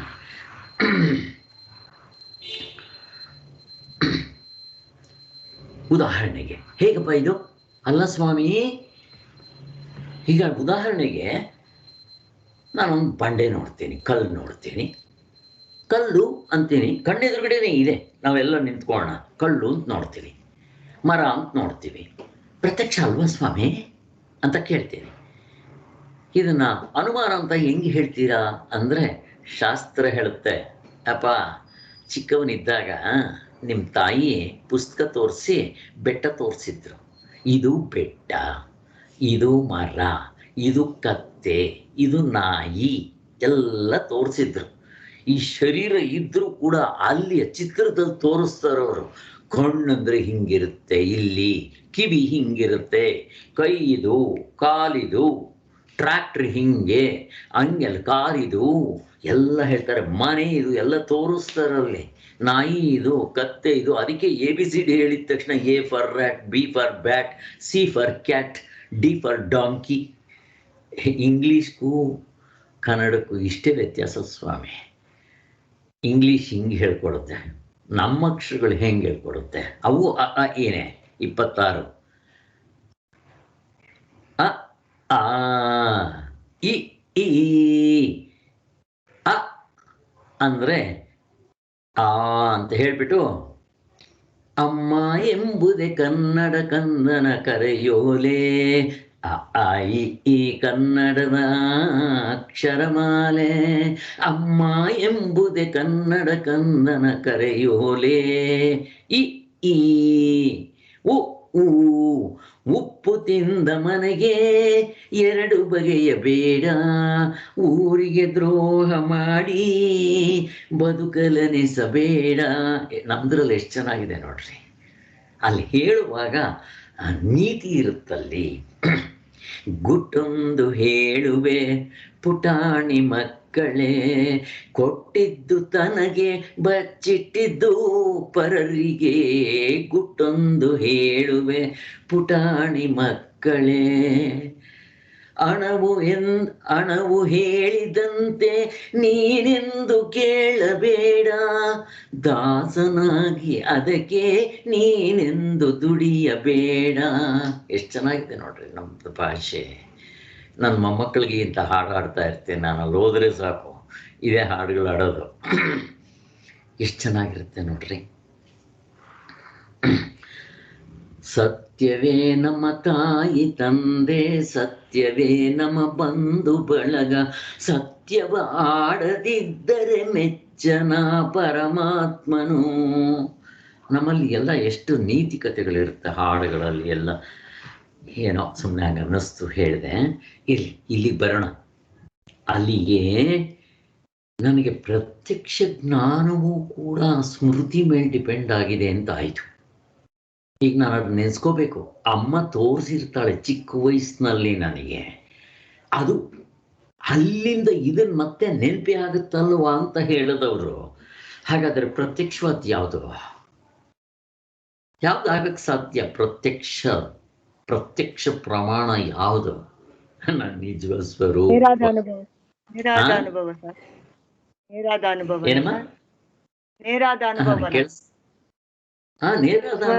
ಪ್ರತ್ಯಕ್ಷ. ಯಾಕೆಂದ್ರೆ ಅದರಲ್ಲಿ ಇಂದ್ರಿಯಗಳು ಉಪಯೋಗಿಸ್ಬೇಕಾಗಿಲ್ಲ, ನಾವು ಇಂದ್ರಿಯಗಳು ಉಪಯೋಗಿಸ್ಬೇಕು. ಈಗ ನೀವು ಪ್ರಪಂಚದ ಇರೋದು ನೋಡ್ರಿ, ಬ್ರಹ್ಮ ಸತ್ಯ, ಜಗತ್ತು ಮಿಥ್ಯ. ಇರೋದು ಬ್ರಹ್ಮವೇ ಸತ್ಯ, ಮಿಕ್ಕಿರೋದು ನೀವು ಹುಡುಕಾಡಿದ್ರೆ ಸಿಗೋದಿಲ್ಲ. ಇಲ್ಲ ಅಲ್ಲಿ.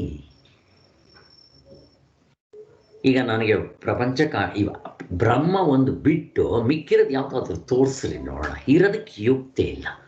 ಈಗ ವಸ್ತುಗಳು, ಆಬ್ಜೆಕ್ಟ್ಸ್ ಸತ್ಯವಾಗಿದೆಯಾ? ಇಲ್ಲ. ಮತ್ತೇನದು?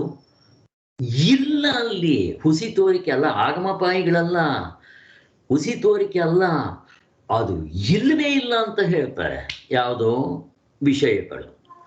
ಈ ವಿಷಯಗಳು ಎಚ್ಚರದಲ್ಲಿ ಇದೆ ಅಂತ ಹೇಳಬೇಕಾದ್ರೆ ನಾನು ನನ್ನ ಇಂದ್ರಿಯಗಳನ್ನ ಉಪಯೋಗಿಸ್ಬೇಕು. 19 ಹೋಗ್ಲಿ, ನೀನು 19 ಮುಖಗಳು ಸತ್ಯವಾಗಿದೆಯೇನಪ್ಪ? ಇಲ್ಲ. ಯಾಕೆ? ಎಚ್ಚರಕ್ಕೆ ಬರಲ್ವೇ? ಕನಸಕ್ಕೆ ಬರಲ್ವೇ? ನಿದ್ದೆಗೆ ಬರಲ್ವೇ? ಮತ್ತು ಇವು ಸತ್ಯ ಅಂತ ಹೆಂಗೆ ಹೇಳ್ತೀರ? ಫಸ್ಟ್ ಆಫ್ ಆಲ್ ವಸ್ತುಗಳಿಲ್ಲ, ಆಬ್ಜೆಕ್ಟ್ಸ್. ಆ ಆಬ್ಜೆಕ್ಟ್ಸ್ ಇದೇ ಇಲ್ಲ ಅಂತ ಹೇಳೋದಕ್ಕೆ ನೀನು ನಿನ್ನ ಇಂದ್ರಿಯಗಳು 19 ಉಪಯೋಗಿಸ್ಬೇಕು. ಆ 19 ನಾನಲ್ಲ, ನನ್ನದು. ಅವೇ ವಿಷಯಗಳು ಮಾಡಿಬಿಟ್ರಿ, ಆಬ್ಜೆಕ್ಟ್ಸ್. ಆದ್ದರಿಂದ ಹಾಗಾದ್ರೆ ನಾನು ಯಾರು? ಸಬ್ಜೆಕ್ಟ್. ಆತ್ಮನನ್ನೇ ಸಬ್ಜೆಕ್ಟ್ ಅನ್ನೋದು, ಅವನೇ ಸತ್ಯ. ಫಸ್ಟ್ ಆಫ್ ಆಲ್ ವಿಷಯಗಳಿಲ್ಲ. ಅಲ್ಲಿಗೆ ಎಲ್ಲವೂ ವಿಷಯಗಳಾಗೋಯ್ತು, ಆಬ್ಜೆಕ್ಟ್ಸ್ ಆಗೋಯ್ತು. ಅವಸ್ಥೆ ಆಬ್ಜೆಕ್ಟ್ಸ್, ಆದಿ ದೈವಿಕ ಆಬ್ಜೆಕ್ಟ್, ಆದಿ ಭೌತಿಕ ಆಬ್ಜೆಕ್ಟ್. ಆಧ್ಯಾತ್ಮಿಕ ಏನು? ಯಾರಾದರೂ ಹೇಳಬೇಕು. ಪ್ರಶ್ನೆ, ಆಧ್ಯಾತ್ಮಿಕ ಏನು? ಆಬ್ಜೆಕ್ಟಾ ಸಬ್ಜೆಕ್ಟ್? ಆಬ್ಜೆಕ್ಟ್. ಇವತ್ತು ಸಾಯಂಕಾಲ ಡಿಸ್ಕಸ್ ಮಾಡಿದ್ವಿ. ಆಬ್ಜೆಕ್ಟ್ ಮತ್ತು ಸಬ್ಜೆಕ್ಟ್ ಯಾವುದು? ಆತ್ಮನೇ. ಒಂದೇ ಆತ್ಮ, ಒಂದೇ. ಅದರಿಂದ ನೀವು ಯಾತ್ರಿಂದ ನೋಡ್ಬೇಕು, ಎಲ್ಲ ಕಡೆ ಇದರಿಂದನೇ, ಆತ್ಮನಿಂದಲೇ ನೋಡ್ಬೇಕು. ಅಲ್ಲಿ ನೀವು ಇನ್ಸ್ಟ್ರೂಮೆಂಟ್ ಉಪಯೋಗಿಸ್ಬೇಕಾಗಿಲ್ಲ, ಡೈರೆಕ್ಟ್ ಇಂಟ್ಯೂಷನ್. ಅದೊಂದೇ ಪ್ರತ್ಯಕ್ಷ ಪ್ರಮಾಣ. ಅದಕ್ಕೆ ಯಾವ ಒಂದು ಇದು ಬೇಡ, ದೇಶ ಬೇಡ, ಕಾಲ ಬೇಡ, ಅವಸ್ಥೆ ಬೇಡ. ಅವಸ್ಥೆಯಲ್ಲಿ ಇರೋದೆಲ್ಲ ಪರಿಸುಳ್ಳು. ಆದ್ದರಿಂದ ಹೋಗ್ಲಿ, ಅವಸ್ಥೆ ಮೀರಿ ವಸ್ತುಗಳು ಇದೆಯಾ? ಇಮ್ಯಾಜಿನ್ ಮಾಡ್ರಿ, ಮನಸ್ಸಿನಿಂದ ನೋಡೋಣ. ಎಚ್ಚರ, ಕನಸು, ನಿದ್ದೆ ಬಿಟ್ಟು ಬೇರೆ ಕಡೆ ಇನ್ಯಾವುದಾದ್ರೂ ವಸ್ತು ತೋರಿಸ್ರಿ ನೋಡೋಣ. ತೋರ್ಸಕ್ಕೆ ಬರಲ್ಲ. ಹೆಂಗಿದೆ ನೋಡ್ರಿ. ಆದ್ದರಿಂದ ಆ ದೃಷ್ಟಿಯಿಂದ ನೋಡಿದ್ರೆ ಅಲ್ಲಿಗೆ ನಾವು ಇವುಗಳು ನಂಬ್ಕೊಂಡು ಈ ವಸ್ತುಗಳು ಸತ್ಯ ಅಂತ ಇದ್ದೀವಲ್ಲ, ಯಾವುದು ಸತ್ಯ? ಹಿಂಗೆ ನೋಡೋದು ಬರ್ಬೇಕು ನಮಗೆ. ಇಲ್ಲಿಗೆ ಏನಾಯ್ತು ಇವತ್ತು? ಎಲ್ಲಿಗೆ ತಗೊಂಬಂದು ನಿಲ್ಸಿದ್ರು? ಎಚ್ಚರದಲ್ಲಿ ಆಗುವಂಥ ಮೂರು ಪ್ರಮಾಣಗಳಿವೆ: ಪ್ರತ್ಯಕ್ಷ, ಅನುಮಾನ, ಶಬ್ದ. ಈ ಅನುಮಾನ ಶಬ್ದಗಳು ಪ್ರತ್ಯಕ್ಷದ ಮೇಲೆ ಡಿಪೆಂಡ್ ಆಗಿದೆ. ಆದ್ದರಿಂದ ಈ ಪ್ರತ್ಯಕ್ಷವೇ ಹಿಂಗಿಂಗೆ ಅಲ್ಲಾಡ್ತಾ ಇದೆಯಲ್ವಾ, ಅದೇ ನೆನಪು ತಂದ ಮೇಲೆ ಈ ನೆನಪುಗಳನ್ನ ಹೆಂಗಪ್ಪ ಯಾವುದ್ರ ಮೇಲೆ ಡಿಪೆಂಡ್ ಮಾಡ್ತೀರಾ? ಯಾವುದೋ ಒಂದ್ರ ಮೇಲೆ ನೀವು ಡಿಪೆಂಡ್ ಆಗಿದ್ರೆ ಅದೇ ಅಲ್ಲಾಡ್ತಾ ಇದೆಯಲ್ವಾ, ಅದನ್ನೇ ನೆನಪು ಅಂತ ಕರೆದು ಬಿಟ್ರೆ ಮಿಕ್ಕಿರೋದ್ರ ಗತಿ ಏನು? ಎಚ್ಚರದಲ್ಲೇ ಇಷ್ಟು ಚೆನ್ನಾಗಿ ಈ ಪ್ರತ್ಯಕ್ಷ ಪ್ರಮಾಣಗಳು ಇರಬೇಕಾದರೆ ಕಾಣಿಸೇ ಬೇರೆ ಅವಸ್ಥೆ, ಇದೇ ಬೇರೆ ಅವಸ್ಥೆ, ಇಲ್ಲಿರೋದು ಅಲ್ಲಿಗೆ ಹೋಗಲ್ಲ, ಅಲ್ಲಿರೋದು ಇಲ್ಲಿಗೆ ಬರೋಲ್ಲ, ಇಂಥದ್ದನ್ನ ಅದನ್ನು ನೆನಪು ಅಂತ ಹೆಂಗಪ್ಪ ಕರಿತೀರಾ? ಎಷ್ಟು ಚೆನ್ನಾಗಿದೆ ನೋಡ್ರಿ. ಇದು ಅವಸ್ಥಾತ್ರಯ ನಮಗೆ ಸ್ಪಷ್ಟವಾಗಿ ಅರ್ಥ ಆದರೆ ಇದು ಅರ್ಥ ಆಗುತ್ತೆ. ಯಾರೋ ಹೇಳಿದ್ರು, ನೀವೇನೂ ಇಲ್ಲ, ಈ ಪರಮಾರ್ಥ ಚಿಂತಾಮಣಿ ಪುಸ್ತಕವನ್ನು ಕೊಟ್ಬಿಟ್ಟು ಓದ್ಲಿ ಅಂತ ಹೇಳ್ರಿ. ಅರ್ಥನೇ ಆಗೋದಿಲ್ಲ ಅದು. ಅವ್ರವರೇ ಓದ್ಕೊಳಕ್ ಹೋದ್ರೆ, ಸ್ವಾಮಿ ಏನ್ ಸ್ವಾಮಿ ಇದು, ಬುಡ ಇಲ್ಲ, ಇದಿಲ್ಲ, ಏನ್ ಅರ್ಥನೇ ಆಗಲ್ವಲ್ಲ ಸ್ವಾಮಿ ಅಂತಾರೆ. ಈಗ ನಮ್ಮ ವಾಚ್ಮ್ಯಾನ್ ಕೇಳಿ ಟಕ ಟಕ ಚೆನ್ನಾಗಿ ಹೇಳ್ತಾನೆ. ಯಾಕೆ? ಆ ಎಚ್ಚರ ಕನಸು ನಿದ್ದೆಯಿಂದ ನಾವು ಅರ್ಥ ಮಾಡ್ಕೊಂಡಿರೋದ್ರಿಂದ. ಎಷ್ಟು ಚೆನ್ನಾಗಿದೆ ನೋಡ್ರಿ. ತುಂಬ ಸುಲಭವಾಗಿದೆ, ಬಟ್ ಅನುಭವನೇ ಹಿಡ್ಕೊಂಡು ನೋಡೋದು ಬರ್ಬೇಕಲ್ಲ. ಶಂಕರಾಚಾರ್ಯ ತುಂಬ ಸುಲಭವಾಗಿ ಹೇಳಿದ್ದಾರೆ, ಆಮೇಲೆ ಅವರು ಕಷ್ಟ ಮಾಡಿಟ್ಕೊಂಡಿದ್ದಾರೆ, ಯಾರೇನು ಮಾಡೋಕ್ಕಾಗತ್ತೆ. ಹಾಗೆ ಈ ಪ್ರತ್ಯಕ್ಷ ಜ್ಞಾನವಾಗಬೇಕಾದ್ರೆ ಹಿಂದಿನ ಅನುಭವದ ಸಂಸ್ಕಾರವೇ ಬೇಕು. ನಾನೇನೋ ಹೇಳ್ಬಿಡ್ತೀನಿ, ಇದು ಮರ, ಇದು ಆನೆ, ಇದು ಒಂಟೆ, ಇದು ಕುದುರೆ, ಕತ್ತೆ, ಅಪ್ಪ ಅದು ನೆನಪಿಂದ ಮಾಡ್ಕೊತಾ ಇರೋದು. ಯಾಕೆ? ಹಿಂದೆ ನಿಮ್ಮ ಅಮ್ಮ ಪುಸ್ತಕಗಳು ತೋರಿಸಿ ಪೇಪರ್ಗಳಲ್ಲಿ ಅವುಗಳನ್ನ ಇದು ಕತ್ತೆ, ಇದು ಕುದುರೆ, ಇದು ಕಲ್ಲು, ಇದು ಮರ ಅಂತ ಹೇಳಿದ್ರು. ಅದು ಪ್ರತ್ಯಕ್ಷ, ಇದು ಅನುಮಾನ. ಹೋಗ್ಲಿ, ಅಲ್ಲಿ ಪ್ರತ್ಯಕ್ಷದಲ್ಲಿ ವಸ್ತು ಇತ್ತ? ಇಲ್ಲ. ಹೆಂಗಿದೆ ನೋಡ್ರಿ. ಸೊ ಎಲ್ಲವೂ ಗಾಳಿ ಗೊಬ್ಬರ ಹಂಗೆ ಕೂತಿದೆ ನಮ್ಮ ಎಚ್ಚರ ಕನಸು. ಎಚ್ಚರವೇ ಹಂಗಿದೆ. ಇನ್ನು ಕನಸನ್ನು ಏನು ಹೇಳ್ತೀರ ಸ್ವಾಮಿ? ನಾವೇ ಹೊಡೆದಾಕ್ಬಿಡ್ತೀವಿ. ಕನಸನ್ನು ಯಾರಾದರೂ ಸತ್ಯ ಅಂತ ಅನ್ರಿ ನೋಡೋಣ. ಎಷ್ಟೇ ಸತ್ಯವಾಗಿರಲಿ, ಕನಸಿದ್ದಾಗ ಎಚ್ಚರಕ್ಕೆ ಬಂದಮೇಲೆ ನಮಗೆ ಕ್ಯಾನ್ಸಲ್ ಆಗಿಬಿಡುತ್ತೆ. ಈ ಎಚ್ಚರವನ್ನು ಹಂಗೆ ಹೊಡೆದಾಕ್ರಿ ಅಂತ ಹೇಳ್ತಾ ಇರೋದು. ನೀವು ಲಾಜಿಕ್ಕಿಂದ ನೋಡಿ ಹೊಂದಲ್ಲ, ಅನುಭವದಿಂದ ನೋಡಿ ಅವಸ್ಥಾತ್ರಯದಿಂದ ಹೊಂದಲ್ಲ. ಇನ್ನು ಹಗ್ಗವನ್ನು ಕಂಡವರಿಗೆ ಹಾವು ಸತ್ಯವಾಗಿರುತ್ತಾ? ಇದು ಎರಡನೇ ಅನುಭವ, ನಿಜವಾದ ಮೋಕ್ಷ ಜ್ಞಾನ. ಹೇಳಿ ನೋಡೋಣ. ಮುಕ್ತರಾಗಬೇಕಾ? ಈ ಪ್ರಪಂಚ ಸತ್ಯ ಅಂತ ಸತ್ಯ ಅಲ್ಲ ಅಂತ ಹೇಳೋದಕ್ಕೆ ಮುಕ್ತರಾಗಲೇಬೇಕಾ? ಹಿಂಗೆ ನಾವು ಜಡ್ಜ್ ಮಾಡಿದ್ರೆ ಲಾಜಿಕ್ಕಿಂದ ಗೊತ್ತಾಗ್ಲಿಲ್ವಾ? ಇದು ಲಾಜಿಕ್, ತರ್ಕ, ಯುಕ್ತಿ. ಅದಕ್ಕೆ ಹೇಳೋದು, ಇಲ್ಲಿ ನಮಗೆ 4 ಮೇಲೆ ಡಿಪೆಂಡ್ ಮಾಡ್ತಾರೆ. ಒಂದು, ಶಾಸ್ತ್ರ. ಶಾಸ್ತ್ರ ಹೇಳ್ತಾ ಇದೆ ಬ್ರಹ್ಮ ಸತ್ಯ, ಜಗತ್ತು ಮಿಥ್ಯ, ಪ್ರಪಂಚದಲ್ಲಿ ಎಲ್ಲ ಬ್ರಹ್ಮ ಒಂದೇನಪ್ಪ, ಶಾಸ್ತ್ರ ಹೇಳ್ತಾ ಇರೋದು. ಇದನ್ನೇನು ನಂಬ್ಕೋಬೇಕಾ?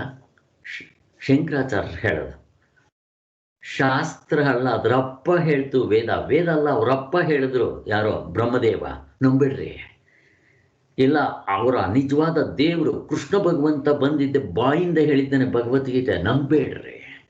ಶಂಕರಾಚಾರ್ಯ ನಾನು ಹೇಳ್ತೇನೆ, ನಂಬೇಡ್ರಿ. ನಮ್ಮ ಗುರುಗಳು ಹೇಳಿದ್ರೆ ನಂಬೇಡ್ರಿ. ಈ ಒಂದು ಕೆಚ್ಚು ಯಾರಿಗಿದೆ? ಇದು ನಿಜವಾದ ಆಧ್ಯಾತ್ಮ. ಮತ್ತೇನು ಮಾಡಬೇಕು? ಅಲ್ಲಿಗೆ ಶಾಸ್ತ್ರ ಹೇಳುತ್ತೆ, ಈಗ ಬೆಂಕಿ ತಣ್ಣಗಿದೆ, ಎಲ್ಲ ಹೇಳುತ್ತಪ್ಪ ಶಾಸ್ತ್ರ ಹೇಳುತ್ತೆ. ಮತ್ತೆ 10 ಜನ ಅವತಾರರು ಹೇಳ್ತಾರೆ, ಮತ್ತೆ ಎಲ್ಲರೂ ಹೇಳ್ತಾರೆ ಅಂತ ಇಟ್ಕೊಳ್ರಿ. ನಮ್ಮ ಗುರುಗಳು ಹೇಳ್ತಾರೆ, ಶಂಕರಾಚಾರ್ಯ ಹೇಳ್ತಾರೆ, ಅವ್ರು ಹೇಳ್ತಾರೆ, ಇವರು ಹೇಳ್ತಾರೆ. ನಂಬ್ರಿ ನೋಡೋಣ. ಯಾರು ನಂಬಲ್ಲ. ಅದೇ ಒಂದು ಗಿಣಿ, ಮಗುನೂ ಬೇಡ, ಗಿಣಿ ಬೆಂಕಿ ಸುಡುತ್ತೆ, ನಂಬ್ತೀವ ಇಲ್ಲ? ಹಾಗೆ ತೋರಿಸ್ತಾರೆ ನಮಗೆ ಪರಮಾತ್ಮನ, ನಮ್ಮ ನಿಜವಾದ ಸ್ವರೂಪವನ್ನ. ಸೊ ಶಾಸ್ತ್ರ ಹೇಳುತ್ತೆ, ಬಟ್ ಅದನ್ನು ನೀವು ಇಟ್ಕೊಳ್ರಿ. ಸೈನ್ಸ್ ಏನು ಮಾಡುತ್ತೆ? ಮೊದಲು ಎತ್ಕೊಂತಾನೆ ಅದನ್ನು ಮನಸ್ಸಿನಲ್ಲಿ ಇಟ್ಕೊಳ್ಳುತ್ತೆ, ಎಸ್ ಹೀಗಿರಬಹುದು, ಐ ಶುಡ್ ಕಂಡಿಡಿಬೇಕು ಅಂತ. ಆಮೇಲೆ ಅದನ್ನು ಅಬ್ಸರ್ವೇಷನ್ ಮಾಡುತ್ತೆ, ವೆರಿಫಿಕೇಶನ್.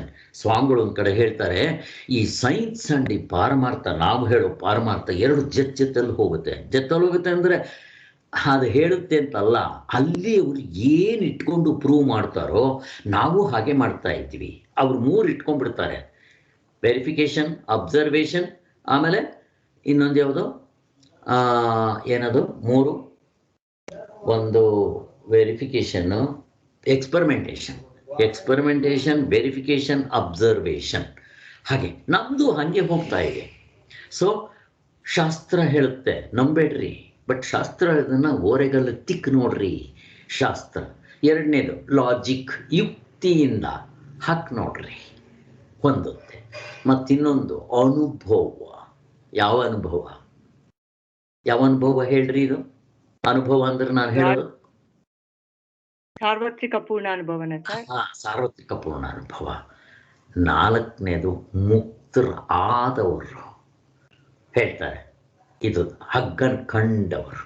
ನಾವಿನ್ನೂ ಕಂಡಿಲ್ಲ, ಕಾಣದೇ ಇದ್ರೂ ನಮಗೆ ಕನ್ಫರ್ಮ್ ಆಗಿಬಿಡುತ್ತೆ. ನೀವು ಅವರೂ ಹೇಳ್ತಾರೆ ಈ 4 ಪ್ರೂಫ್ಗಳಿದೆ, ಈಗ ನೀವು 4ನೇದೊಂದು ಮಾಡಿಬಿಡಿ. ಬೇಕಾಗದೇ ಇಲ್ಲ, ನಮಗಿಲ್ಲೇ ಕನ್ಫರ್ಮ್ ಆಗೋಯ್ತು. ಯಾವಾಗ ಇದು ಕನ್ಫರ್ಮ್ ಆಯಿತು, ನಿಜವಾಗ್ಲೂ ವೈರಾಗ್ಯ ಬರುತ್ತೆ. ಈ ವೈರಾಗ್ಯ ಹಿಂಗೆ ಬರಬೇಕು. ಸುಮ್ಮನೆ ಪ್ರಪಂಚ ಸುಳ್ಳು, ಅದರಿಂದ ವೈರಾಗ್ಯ ತಗೊಳ್ರಿ, ಇವೆಲ್ಲ ಸುಳ್ಳು ಅಂತ ಹೇಳಿದ್ರೆ ಕೇಳ್ಬಿಡ್ತಾರೇನೋ? ಕೇಳೋದಿಲ್ಲ.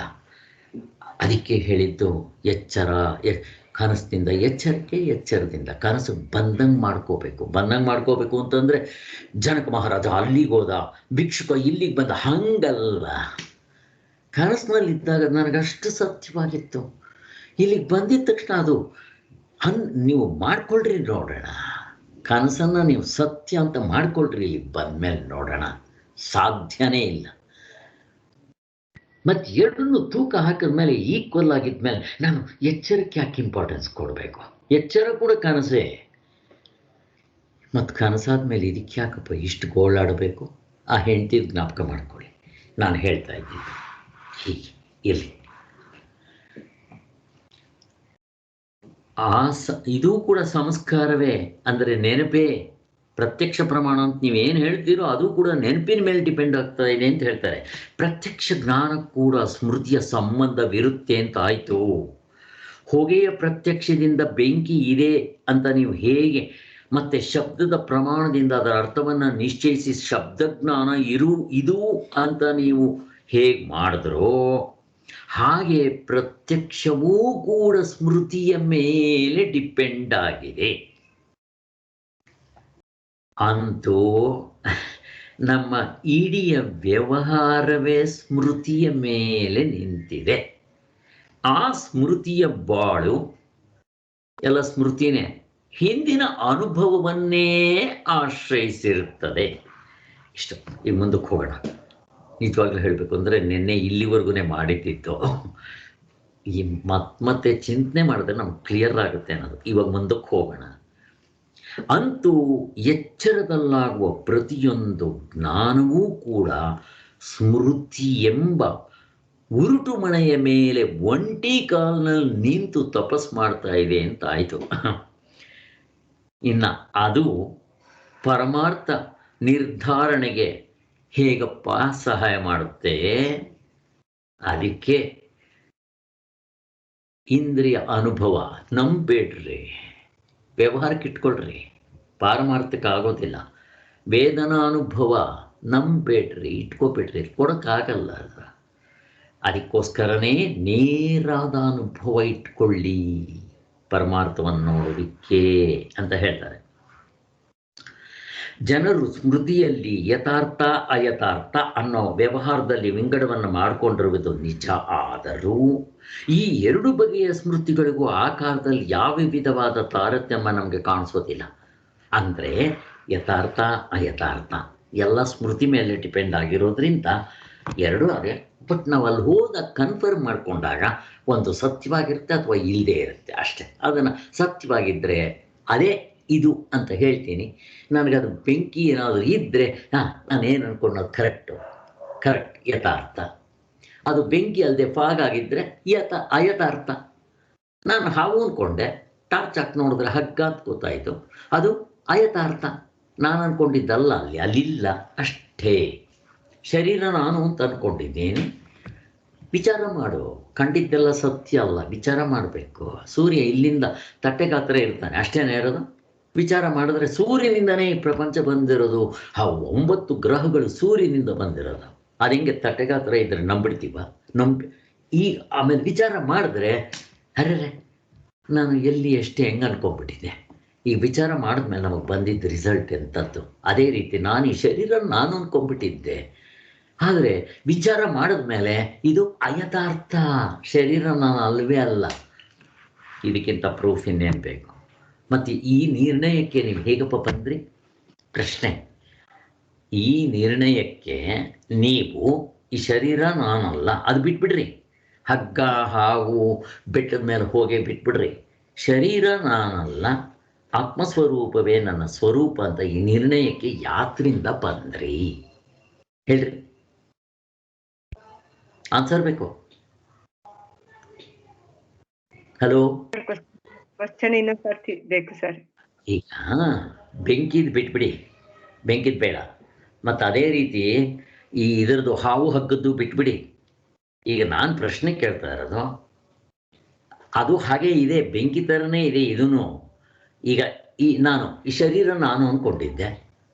ಈಗ ನನಗೆ ಗೊತ್ತಾಯಿತು, ಸಾರ್ವತ್ರಿಕ ಪೂರ್ಣ ಅನುಭವದ ದೃಷ್ಟಿಯಿಂದ ಶರೀರ ನಾನಲ್ಲ, ನನ್ನ ನಿಜವಾದ ಸ್ವರೂಪ ಆತ್ಮಸ್ವರೂಪವೇ ಅಂತ ಗೊತ್ತಾಯಿತು. ಯಾತ್ರಿಂದ ಗೊತ್ತಾಯಿತು ಅಂತ ಕೇಳ್ತಾ ಇದ್ದೆ. ಗಾಢ ನಿದ್ರೆ ಅನುಭವದಿಂದ, ನೇರಾದ ಅನುಭವ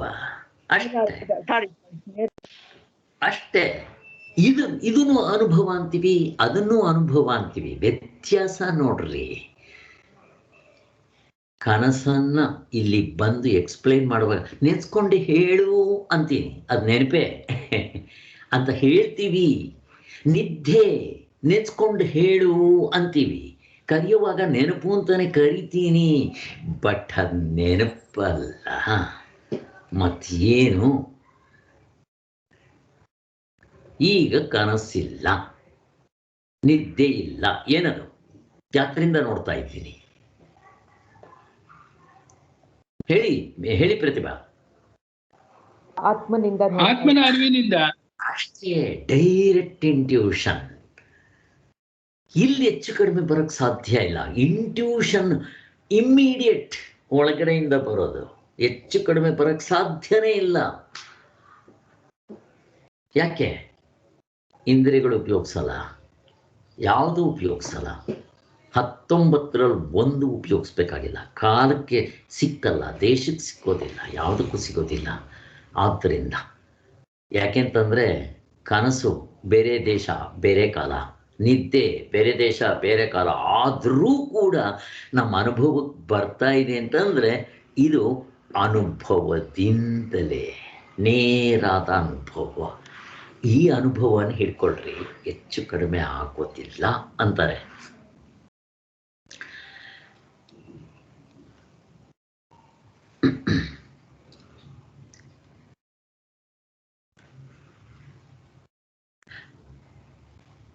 ಯಾವುದಾದರೊಂದು ಸ್ಮೃತಿಯು ಯಥಾರ್ಥವೋ ಅಯಥಾರ್ಥವೋ ಅಲ್ಲವೋ ಅನ್ನೋದನ್ನು ನಿಶ್ಚಯಿಸಕ್ಕೆ ಬೇಕಾದ ಸಾಧನವೇ ನಮ್ಮ ವಶದಲ್ಲಿಲ್ಲ. ಯಾಕೆ? ಪ್ರತ್ಯಕ್ಷ ಪ್ರಮಾಣವೇ ಹಿಂಗೆ ಅಲ್ಲಾಡ್ತಾ ಇದೆ. ನೀವು ಪ್ರತ್ಯಕ್ಷ ಪ್ರಮಾಣನೇ ಹಿಂಗೆ ಅಲ್ಲಾಡ್ತಾ ಇರೋದ್ರಿಂದ ನೀವು ಪ್ರಪಂಚದಲ್ಲಿ ಎಚ್ಚರದಲ್ಲಾಗಲಿ, ಅವಸ್ಥೆ ಒಳಗಡೆ ಆಗಲಿ ಅಥವಾ ದೃಶ್ಯ ಪ್ರಪಂಚ ಆಗಲಿ, ಇನ್ನು ನಿದ್ದೆಲ್ಲಂತ ಪ್ರಶ್ನೆನೇ ಬರೋಲ್ಲ. ಅದು ಅದೃಶ್ಯ ಪ್ರಪಂಚ, ಅಲ್ಲಿ ಏನೂ ಇರೋಲ್ಲ, ಅಲ್ಲಿ ಪ್ರಶ್ನೆನೇ ಬರೋಲ್ಲ. ಇನ್ನೇನಿದ್ರು ಬಂದರೆ ದೃಶ್ಯ ಪ್ರಪಂಚ. ಇಲ್ಲಿ ಇದು ಯಥಾರ್ಥವೋ ಅಯಥಾರ್ಥವೋ ನಿಶ್ಚಯ ಮಾಡೋದಕ್ಕೆ ನಮಗೆ ಮೀಟ್ರೇ ಇಲ್ಲ ಅಂತ ಹೇಳೋದು. ಯಾಕೆ ಗೊತ್ತಾ? ವಸ್ತುನೇ ಸತ್ಯವಾಗಿಲ್ಲ ಅಲ್ಲಿ. ಅದನ್ನು ಹೆಂಗಪ್ಪ ನೀವು ಪ್ರೂವ್ ಮಾಡಕ್ಕೆ ಹೋಗ್ತೀರಾ ಅಂತ ಹೇಳ್ತಾ ಇರೋದು. ಹೇಗೆ ಹೇಳ್ತೀರಾ ವಸ್ತು ಸತ್ಯವಾಗಿಲ್ಲ? ನಮ್ಮ ತಾತ ಮುತ್ತಾತ ಅಂದ್ರೆ ಇರಲಿಲ್ವಾ? ನಮ್ಮ ಅಪ್ಪ ಇರಲಿಲ್ವಾ? ಎಲ್ಲರೂ ಇದ್ದರೆ ನಾನು ಇಲ್ವಾ? ಇಲ್ಲಿ ಇದ್ದರೆ ತೋರಿಸೋನಿದ್ದೇನಲ್ಲಿ. ಆವತ್ತು ಮುಗಿದು ಆಯ್ತು. ಎಷ್ಟು ಚೆನ್ನಾಗಿದೆ ನೋಡ್ರಿ.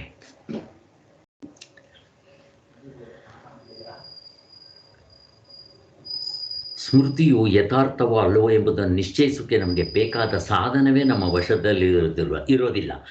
ಎಲ್ಲೆಲ್ಲಿ ಪರೀಕ್ಷೆ ಮಾಡಿ ನಿರ್ಧರಿಸಬಲ್ಲೆವೆಂದು ನಾವು ತಿಳಿದುಕೊಂಡಿರುವವೋ ಅಲ್ಲೆಲ್ಲ ಸ್ಮೃತಿಯ ಅಂಶವು ಬೆರಿಕೆಯಾಗೇ ಇರುತ್ತೆ.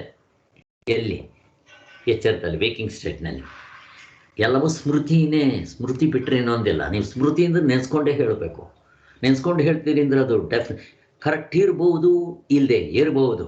ಇಷ್ಟೇ ಇದಲ್ಲ ಅಂದ್ರೆ ಗೋಳು. ಈ ಅಂಶವು ಸರಿಯ ತಪ್ಪ ಅನ್ನೋ ನಿರ್ಧರಿಸೋದರಲ್ಲಿ ಇದೇ ಕ್ಲೇಶ ಇದೆ. ನಮ್ಗೆ ಎಲ್ಲಿಯೂ ನಿಲ್ಗಡೆನೇ ಸಿಗೋದಿಲ್ಲ.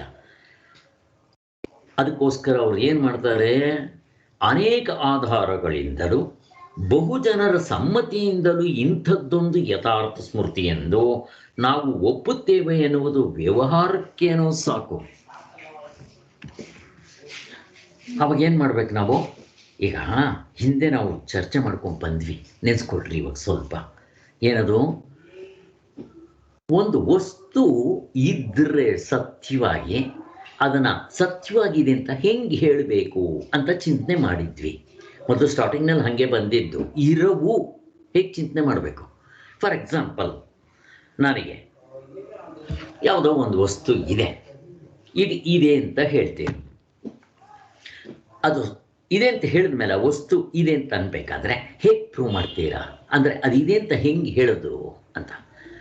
ಅದಕ್ಕೆ ಅವ್ರು ಹೇಳಿದ್ರು, ದೇಶದಲ್ಲಿರಬೇಕು, ಕಾಲದಲ್ಲಿರಬೇಕು. ಇವಾಗ ಫಾರ್ ಎಕ್ಸಾಂಪಲ್, ನಾನು ಹಾವು ಅಂದ್ಕೊಂಡೆ, ಟಾರ್ಚ್ ಹಾಕಿದ ತಕ್ಷಣ ಹಾವಲ್ಲ ಅದು. ಈಗ ದೇಶದಲ್ಲಿಲ್ಲ, ಕಾಲದಲ್ಲಿಲ್ಲ, ಅದಕ್ಕೋಸ್ಕರ ಹಾವಿಲ್ಲ, ಅಲ್ಲಿ ಕ್ಯಾನ್ಸಲ್ ಮಾಡಿಬಿಟ್ಟೆ. ಒಟ್ಟಿನಲ್ಲಿ ಯಾವುದಾದ್ರೂ ವಸ್ತು ಇರಬೇಕಾದ್ರೆ ದೇಶದಲ್ಲಿರಬೇಕು, ಕಾಲದಲ್ಲಿರಬೇಕು. ಹಾವು ಅಂತ ನಾನು ಭ್ರಮೆ ಪಟ್ಟಿದ್ದೆ, ಬಟ್ ನನಗೆ ಹಾವು ಅವಾಗ ಸತ್ಯವಾಗಿತ್ತು. ಟಾರ್ಚ್ ಹಾಕಲಿಲ್ಲ, ಹಗ್ಗ ಅಂತ ಗೊತ್ತಾದ್ಮೇಲೆ ಹಾವಿಲ್ಲ. ಹಾವು ದೇಶದಲ್ಲಿದೆಯಾ? ಇಲ್ಲ. ಕಾಲದಲ್ಲಿದೆಯಾ? ಇಲ್ಲ. ಅಲ್ಲಿ ಇಲ್ಲಿವೇ ಇಲ್ಲ. ಅಲ್ಲಿ ಕರೆಕ್ಟ್ ಆಯಿತು. ಹಾಗಾದರೆ ಯಾವುದಾದ್ರೂ ಒಂದು ವಸ್ತು ದೇಶದಲ್ಲಿರಬೇಕು, ಕಾಲದಲ್ಲಿರಬೇಕು, ಅದನ್ನು ನಾವು ಸತ್ಯ ಅಂತ ಕರೆಯೋಣ ಅಂತ. ಹಗ್ಗ ದೇಶದಲ್ಲಿದೆ, ಕಾಲದಲ್ಲಿದೆ, ಮತ್ತು ಅದನ್ನು ನಾನು ಸತ್ಯ ಅಂತ ಕರಿತೀನಿ ಅಂತ ಅಂದರು. ಹಂಗೆ ಅಂದಿದ ತಕ್ಷಣ ಆಮೇಲೆ ಇನ್ನೊಂದು, ಅದು ಉಪಯೋಗಕ್ಕೆ ಬರಬೇಕು. ಈಗ ಹಾವಿದೆ, ನನಗದು ಕಚ್ಚುತ್ತಾ? ಕಚ್ಚಲ್ಲ. ದೇಶದಲ್ಲಿರಬೇಕು, ಕಾಲದಲ್ಲಿರಬೇಕು, ಉಪಯೋಗಕ್ಕೆ ಬರಬೇಕು. ಈಗ ಫಾರ್ ಎಕ್ಸಾಂಪಲ್, ನನಗೆ ನೀರು ಕಾಣಿಸ್ತಾ ಇದೆಯಪ್ಪ, OSS. ದೇಶದಲ್ಲಿರಬೇಕು, ಕಾಲದಲ್ಲಿರಬೇಕು, ಉಪಯೋಗಕ್ಕೆ ಬರಬೇಕು. ಫಸ್ಟ್ ಆಫ್ ಆಲ್ ದೇಶದಲ್ಲಿಲ್ಲ, ಕಾಲದಲ್ಲಿಲ್ಲ, ಉಪಯೋಗಕ್ಕೂ ಬರಲ್ಲ. ಆ ನೀರು ನಾನು ಕುಡಿದ್ರೆ ನನ್ನ ಬಾಯಾರಿಕೆ ಹೋಗುತ್ತೇನೋ? ಹೋಗೋದಿಲ್ಲ. ಆದ್ದರಿಂದ ಅದು ನಿಜ ಅಲ್ಲ ಅಂತ ಹೊಡೆದಾಕಿದ್ರು. ಹೋಗ್ಲಿ ಸ್ವಾಮಿ, ನಮ್ಮ ಕೆರೆಯಲ್ಲಿ ನೀರಿದೆಯಲ್ಲ, ದೇಶದಲ್ಲಿದೆ, ಕಾಲದಲ್ಲಿದೆ, ನೀರು ಕುಡಿದ್ರೆ ಬಾಯಾರಿಕೆ ಹೋಗುತ್ತೆ, ಬಟ್ಟೆ ಹೋಗಿದ್ರೆ ಬಟ್ಟೆ ಕ್ಲೀನ್ ಆಗುತ್ತೆ, ಸ್ನಾನ ಮಾಡ್ಬೋದು, ಉಪಯೋಗಕ್ಕೆ ಬಂತೋ ಇಲ್ವೋ? ಕರೆಕ್ಟ್. ನಿದ್ದೆನಲ್ಲಿ ದೇಶದಲ್ಲಿತ್ತು, ಕಾಲದಲ್ಲಿದೆ, ಅಲ್ಲೂ ಕೂಡ ನೀನು ಬಾಯಾರಿಕೆ ಹೋಯಿತು. ಆ ಯಾರೋ ಭಿಕ್ಷುಕನಿಗೆ ಹೊಟ್ಟೆ ಹಸುವಾಗ್ತಾ ಇತ್ತು, ಆಹಾರ ಇತ್ತು, ತಿಂದ, ಹೊಟ್ಟೆ ಹಸುವು ಹೋಯಿತು. ಎದ್ದಿದ ತಕ್ಷಣ ಮತ್ತೆ ಅವನಿಗೆ ಏನಾಯಿತು? ಹೊಟ್ಟೆ ಹಸುವು ಹಾಗೇ ಇದೆ. ಈಗ ಅದನ್ನು ಸತ್ಯ ಅಂತ ಕರಿಯೋಕ್ಕೆ ಬರಲ್ಲ. ಅಲ್ಲಿಗೆ ಅವ್ರು ಏನು ಮಾಡಿದ್ರು? ಹಾಗಾದರೆ ಸತ್ಯ ಅಂತಂದರೆ ಹೆಂಗೆ ಒಪ್ಕೋಬೇಕು? ಪ್ರಶ್ನೆ ಬಂತಲ್ಲಿ. ನಾನು ಯಾವಾಗ ಎಕ್ಸಾಂಪಲ್ ಕೊಟ್ಬಿಡ್ತೀನೋ, ಕೊಟ್ಟಿದ ತಕ್ಷಣ ಈ ರೂಲು ಇಲ್ದಂಗೆ ಆಗೋಯ್ತು. ನೋಡ್ರಿ, ಕನಸಿನಲ್ಲಿ ದೇಶದಲ್ಲಿದೆ, ಆ ದೇಶದಲ್ಲಿದೆ, ಬೇರೆ ದೇಶ ಇರಲಿ, ದೇಶದಲ್ಲಿದೆ, ಕಾಲದಲ್ಲಿದೆ. ಅಲ್ಲಿ ನಾನು ನೀರು ಕುಡಿದಾಗ ನಾನು ಬಾಯಾರಿಕೆ ಹೋಯಿತು, ಬಟ್ಟೆ ಹೋಗ್ದಿದ್ದಕ್ಕೆ ಬಟ್ಟೆ ಶುದ್ಧವಾಯಿತು. ಎಚ್ಚರಕ್ಕೆ ಬಂದಿದ್ದ ತಕ್ಷಣ ಅದನ್ನು ಸತ್ಯ ಅಂತ ಅನ್ನಲ್ಲ. ಯಾಕೆ? ಸತ್ಯಕ್ಕೆ ಬಂದಿದ್ದ ತಕ್ಷಣ ಇಲ್ವೇ? ಹೇಳ್ರಿ ಯಾರಾದರೂ ಆ ನೀರನ್ನ ಸತ್ಯ ಲಾಟ್ರಿ ಟಿಕೆಟ್ ಹೊಡೆದಿತ್ತು, ಅಲ್ಲಿ ತೊಗೊಂಬನ್ರಿ ನೋಡೋಣ, ಖರ್ಚು ಮಾಡ್ರಿ, ಹಾಗಾಗಿಲ್ಲ. ಅಲ್ಲಿಗೆ ಅವ್ರು ಏನು ಮಾಡಿದ್ರು? ಒಂದು ಕೆಲಸ ಮಾಡ್ಬೇಕು, ನಾವು ಪ್ರಪಂಚದಲ್ಲಿರೋ ಎಲ್ಲ ಜನರನ್ನ ಒಂದು ಕಡೆ ಸೇರಿಸೋಣ. ಸೇರಿಸಿದ್ದೆ ಅವ್ರು ಎಲ್ಲರೂ ಆ ವಸ್ತು ನೋಡಬೇಕು, ದೇಶದಲ್ಲಿರಬೇಕು, ಕಾಲದಲ್ಲಿರಬೇಕು, ಉಪಯೋಗಕ್ಕೆ ಬರಬೇಕು. ಆವಾಗಾದರೆ ವಸ್ತು ಇದೆ ಅಂತ ಅನ್ನೋಣ ಅಂತ ತೀರ್ಮಾನ ಮಾಡಿದ್ರಿ. ಇದು ಪ್ರಾಕ್ಟಿಕಲ್ ಆಗಿ ಇಸ್ ಇಟ್ ಪಾಸಿಬಲ್? ಎಲ್ಲ ಜನರನ್ನು ಕರೆಸ್ಬೇಕು, ನಾವು ಒಂದು ಕಡೆ ಸೇರಿಸ್ಬೇಕು. ಆಗತ್ತಾ? ನೀವು ಎಲ್ಲರನ್ನು ಕರೆಸ್ತೀರಾ ಅಂತ ಇಟ್ಕೊಳ್ರಿ. ಚಂದ್ರಲೋಕದಲ್ಲೂ ಇನ್ಯಾವುದೋ 9 ಗ್ರಹಗಳಿದೆ, ಅಲ್ಲಿರೋರನ್ನ ಯಾವಾಗ ಕರೆಸ್ತೀರಾ? ಅಕಸ್ಮಾತ್ ಬೇರೆ ಜನಗಳು ಉಳ್ಕೊಂಡ್ಬಿಟ್ರು, ಅವ್ರನ್ನ ಹೆಂಗೆ ಕರೆಸ್ತೀರಾ? ನಾನು ಕರೆಸೋಷ್ಟೊತ್ತಿಗೆ ಅವ್ರು ಸತ್ತೋಗ್ಬಿಟ್ರು, ಏನು ಮಾಡ್ತೀರಾ? ಇದು ಆಗೋದಿಲ್ಲ. ಅದಕ್ಕೋಸ್ಕರ ಶಾಸ್ತ್ರ ನಮಗೆ ಒಂದು ಕ್ಲೂ ಕೊಡುತ್ತೆ. ಸತ್ಯ ಅಂದರೆ ಹೇಗಿರಬೇಕು? ಡೆಫಿನೇಷನ್. ಸತ್ಯ ಅಂದರೆ ಹೆಂಗಿರಬೇಕು?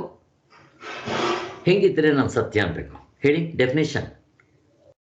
ಆಗ್ಬಾರ್ದು, ಆಗ್ಬಾರ್ದು. ಸ್ವಲ್ಪ ಜೋರಾಗಿ ಹೇಳ್ಬೇಕು, ನಮ್ಗೆ ಅಷ್ಟು ಚೆನ್ನಾಗಿ ಕೇಳಿಸ್ತಾ ಇಲ್ಲ, ಬೇರೆಯವ್ರಿಗೆ ಕೇಳಿಸಲ್ಲ. ಆಮೇಲೆ ಇಲ್ದಂಗ ಆಗ್ಬಾರ್ದು, ಯಾವಾಗ್ಲೂ ಇರ್ಬೇಕು. ಆಮೇಲೆ ಬದಲಾವಣೆ ಆಗ್ಬಾರ್ದು. ಇವೆರಡು ಇಂಪಾರ್ಟೆಂಟ್ ಇಟ್ಕೊಡ್ರಿ. ಈಗ ಮೆಷರ್ ಮಾಡಕ್ ಹೋಗ್ರಿ. ಇನ್ನೊಂದು, ತುಂಬಾ ಜನ ಕರೆಸ್ಬಿಟ್ಟು ನೀವು ವೋಟ್ ಹಾಕ್ತೀವಿ ಅಂತಂದ್ರೆ ಅದು ಕರೆಕ್ಟಾಗಿ ರಿಸಲ್ಟ್ ಬರುತ್ತೆ ಅಂತ ಹೇಳಕ್ ಬರಲ್ಲ. ಅದೊಂದು ರಾಮಾಯಣ ಇದೆ. ನೀವು ಕರೆಸಿದ್ರಿ ಅಂತ ಇಟ್ಕೊಳ್ರಿ, ಪ್ರಾಕ್ಟಿಕಲ್ ಆಗಿ ಎಲ್ಲರೂ ಒಂದ್ ಕಡೆ ಸೇರಿಸಿದ್ರಿ, ಹೇಳ್ರಿ ದೇಶದಲ್ಲಿದೆ, ಕಾಲದಲ್ಲಿದೆ, ಇದು ಉಪಯೋಗ ಬರ್ತಾ ಇದೆ, ಆದ್ರಿಂದ ಇದು ಸತ್ಯವಾಗಿದೆ ಅಂತ ಅವ್ರು ಡಿಸೈಡ್ ಮಾಡೋದು ಅಂತ ಇಟ್ಕೊಳ್ರಿ.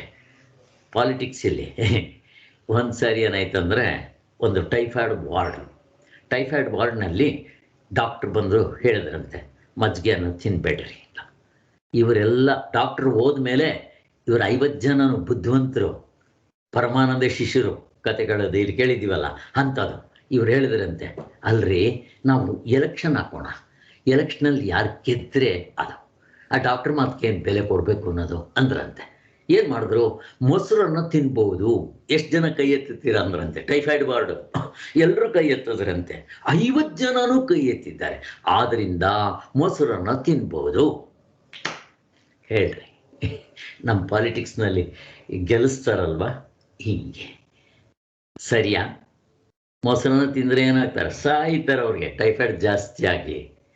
ಅದರಿಂದ ಈ ಎಲೆಕ್ಷನ್ ಮಾಡಿದ್ರು ಇದೊಂದು ದೊಡ್ಡ ರಾಮಾಯಣ. ಲಂಚ ಗಿಂಚ ತಿಂದ್ಬಿಟ್ಟು ಏನ್ ಬೇಕಾದ್ರೂ ಆಗ್ಬೋದು ಅಲ್ಲ ಹೇಳಿದ್ದು. ಸೊ ಇದು ಹೊಂದೋದಿಲ್ಲ.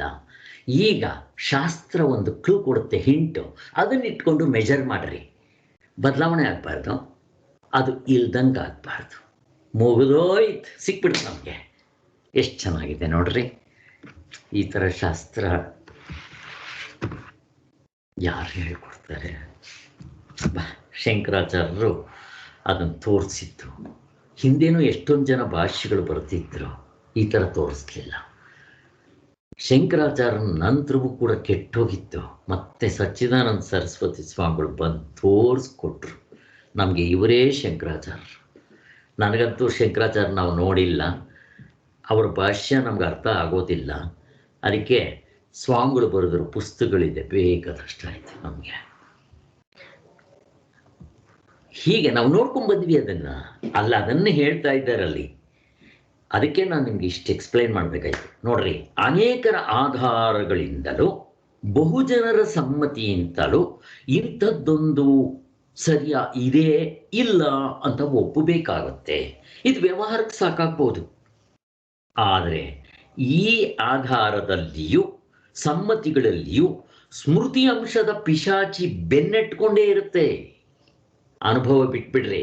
ಈಗ ಅವರಾಗಲಿ, ನಾನಾಗಲಿ, ನಮ್ಮಪ್ಪ ಆಗಲಿ, ಪ್ರತ್ಯಕ್ಷ ಪ್ರಮಾಣವೇ ಸ್ಮೃತಿ ಮೇಲೆ ನಿಂತಿದೆ ಅಂತಂದ್ರೆ ಅವ್ರಿಗೂ ಸ್ಮೃತಿ ಉಪಯೋಗಿಸ್ಕೋಬೇಕು, ನಾನು ಸ್ಮೃತಿ ಉಪಯೋಗಿಸ್ಕೋಬೇಕು.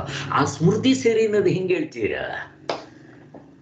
ನೋಡ್ರಿ, ಎಲ್ಲರೂ ಸ್ಮೃತಿನೇ ಉಪಯೋಗಿಸ್ಬೇಕು. ಅದೋ ಪ್ರತ್ಯಕ್ಷ, ಅದು ಕೂಡ ನಿಮ್ಮ ಹಿಂದಿನ ಸ್ಮೃತಿ ಮೇಲೆ ಡಿಪೆಂಡ್ ಆಗಿದೆ.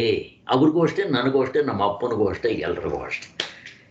ಈಗ ಹೆಂಗೆ ಡಿಸೈಡ್ ಮಾಡ್ತೀರಾ ಇದು ಸರಿ ತಪ್ಪು ಅನ್ನೋದು? ಅದಕ್ಕೋಸ್ಕರ ಈ ತೊಡಕುಗಳನ್ನೆಲ್ಲ ಬಿಚ್ಚೋದಕ್ಕೋಸ್ಕರ ಡೈರೆಕ್ಟ್ ಇಂಟ್ಯೂಷನ್. ಯಾರ ಮಾತು ಕೇಳ್ಬೇಡ್ರಿ. ಆದರೆ ಕೋಟಿ ಜನ ಕೇಳ್ರಿ, ಎಲ್ರೂ ಇದು ಕರೆಕ್ಟ್ ಅಂತಾರೆ. ಹೆಂಗಿದೆ ಇದು? ಬದಲಾವಣೆ ಆಗ್ಬಾರ್ದು, ಇಲ್ದಂಗೆ ಆಗ್ಬಾರ್ದು. ಸಾರ್ವತ್ರಿಕ ಪೂರ್ಣ ಅನುಭವದಿಂದ ಯಾರನ್ನ ಕೇಳ್ರಿ ನೀವು, ಯಾವ ದೇಶದವ್ರನ್ನ ಕೇಳ್ರಿ. ಇದು ನಮ್ಮ ವೇದಗಳು ಹೇಳುತ್ತೆ, ಒಪ್ಕೊಳ್ರಿ. ನಿಮ್ಮ ವೇದಗಳು ಹೇಳಲಿ ಬಿಡಿ, ನಾನೇ ಒಪ್ಲಿ ಅಂತಾನೆ ಅವನು, ಕುರಾನ್ ಅವನು. ಅದರಿಂದ ಇಲ್ಲಿ ನೋಡ್ರಿ, ಯಾರ ಮೇಲೆ ಡಿಪೆಂಡ್ ಆಗ್ಬೇಕಿಲ್ಲ, ಯಾರ ಮೇಲೂ ಡಿಪೆಂಡ್ ಆಗಬೇಡಿ. ನಿಮ್ಮ ಸ್ವಂತ ಅನುಭವ. ಈ ಅನುಭವ ಇಲ್ಲ ಅಂತ ಹೇಳ್ರಿ ನೋಡೋಣ, ಮತ್ತು ಈ ಅನುಭವ ತಪ್ಪಾಗ್ಲಿ ನೋಡೋಣ. ಈಗೆಲ್ಲ ಸತ್ಯಯುಗದಲ್ಲಿ ಅವಸ್ಥಾತ್ರಯ ನೋಡ್ಕೊಂಡಾಗಲೂ ಹಂಗೆ ಇತ್ತು. ದ್ವಾಪರ ಯುಗದಲ್ಲಿ ಹಂಗೆ, ತ್ರೇತಾಯುಗದಲ್ಲೂ ಹಂಗೆ ಇತ್ತು, ದ್ವಾಪರ ಯುಗದಲ್ಲಿ, ಕಲಿಯುಗದಲ್ಲಿ ಹಂಗೆ ಇದೆ. ಇದು ಬಿಟ್ಬಿಡ್ರಿ, ಇನ್ನು ಕೆಲವು 10 ಯುಗಗಳು ಹೋಗ್ಬಿಡ್ಲಿ,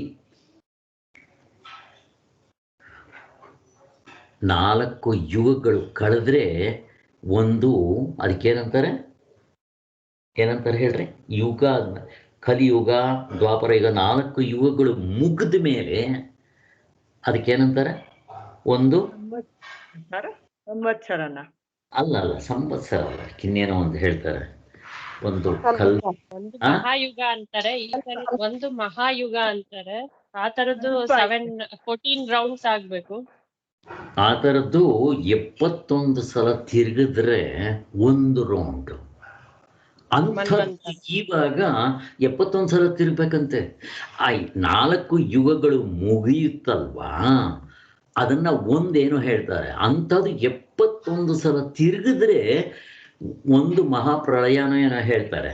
ಇರ್ಲಿ, ಈಗ ಅದೇ ಮನ್ವಂತರ, ಅದು ಅಲ್ಲ, ಬೇರೆದಿದೆ, ನಾನು ಇನ್ಯಾವತ್ತು ನೆನಪು ಬಂದಾಗ ಹೇಳ್ತೀನಿ. 72 ಟೈಮ್ಸ್ ತಿರುಗಿದ್ರೆ ಮನ್ವಂತರ ಅಂತಾರೆ, ಮನ್ವಂತರ ಅಂತಾರೆ. ಈಗ 7ನೇ ಮನ್ವಂತರ ನೀವು ಪೂಜೆ ಮಾಡಿಸಿ ದೇವಸ್ಥಾನಗಳಲ್ಲಿ, ಅದಕ್ಕೆ ಮನ್ವಂತರ ಸಪ್ತ ಏನೋ ಹೇಳ್ತಾರೆ, ಅದಕ್ಕೆ ವೈವಸ್ವತ ಮನ್ವಂತರ ಅಂತಾರೆ. ಈ ಮನ್ವಂತರಗೆ ವೈವಸ್ವತ ಮನು ಆಗಿದ್ದಾನೆ ಅದಕ್ಕೆ. ಹಾಗೆ 7 ಸರಿ ಅಂದ್ರೆ ಅಲ್ಲ, 50 ವರ್ಷ ಆಯಸ್ಸು ಆಗಿರೋದು. ಇನ್ನಿತರದ 50 ಸಲ 50 ಆಗ್ಬೇಕು. ಅದು ಯಾವಾಗ ಆಗುತ್ತೆ ಅಲ್ಲಿವರೆಗೂ ಅದನ್ನು ಕಾಯ್ಕೊಂತೀರನೋ ಏನಿಲ್ಲ. ಅಲ್ಲಿಂದಾಗಲಿ ಇನ್ನು ಮುಂದಕ್ಕಾಗಲಿ ಇಂಥದ್ದು ಎಷ್ಟು ಬೇಕಾದರೂ ಆಗಲಿ ಅವಸ್ಥಾತ್ರಿ ವಿಚಾರ ಹಿಂಗೇ ಇರುತ್ತೆ ನೋಡ್ರಿ, ಬದಲಾವಣೆ ಆಗೋದಿಲ್ಲ ಇದು. ಯಾಕೆ ಹೇಳ್ರಿ ಬದಲಾವಣೆ ಆಗೋದಿಲ್ಲ? ಯಾಕೆ? ನೇರಾದ ಅನುಭವ ಇದು. ಸರಿ, ನೇರಾದ ಅನುಭವ, ಬಟ್ ಅದಕ್ಕೆ ರೀಸನ್ ಕೊಡಿ. ನೇರಾದ ಅನುಭವ ಯಾಕೆ ಬದಲಾವಣೆ ಆಗೋದಿಲ್ಲ? ಬದಲಾವಣೆ ಆಗಲ್ಲ, ಇದು ಇಲ್ದಂಗ ಆಗೋದಿಲ್ಲ. ಅದು ಅದಲ್ಲ, ಅಲ್ಲ, ಅದು ಅಲ್ಲ. ದೇಶದಲ್ಲಿಲ್ಲ, ಕಾಲದಲ್ಲಿಲ್ಲ, ಕಾರ್ಯಕಾರಣ ಭಾವಕ್ಕೆ ಕಟ್ಟೊಡ್ದಿಲ್ಲ.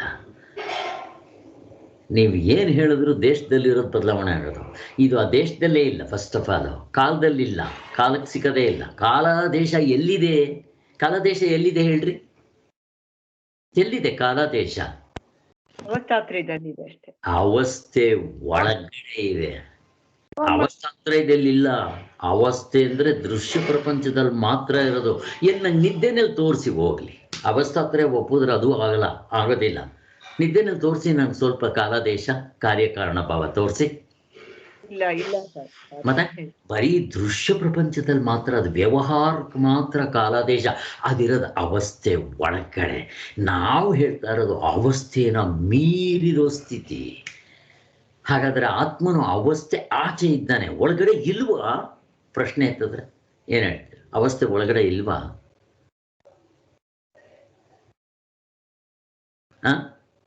ಏನ್ ಸರ್ ಹೇಳಿದ್ದು? ಆತ್ಮನು ಈಗ ಅವಸ್ಥಾತೀತನು. ಆತ್ಮನು ಅವಸ್ಥೆಗಳಿಗಿಂತ ಮೀರಿದವನು. ಅವಸ್ಥೆ ಒಳಗಡೆ ಇಲ್ವಾ ಅಂತ ನನ್ನ ಪ್ರಶ್ನೆ. ಇದಾನೆ ಸರ್. ಅದು ಇಂಪಾರ್ಟೆಂಟು.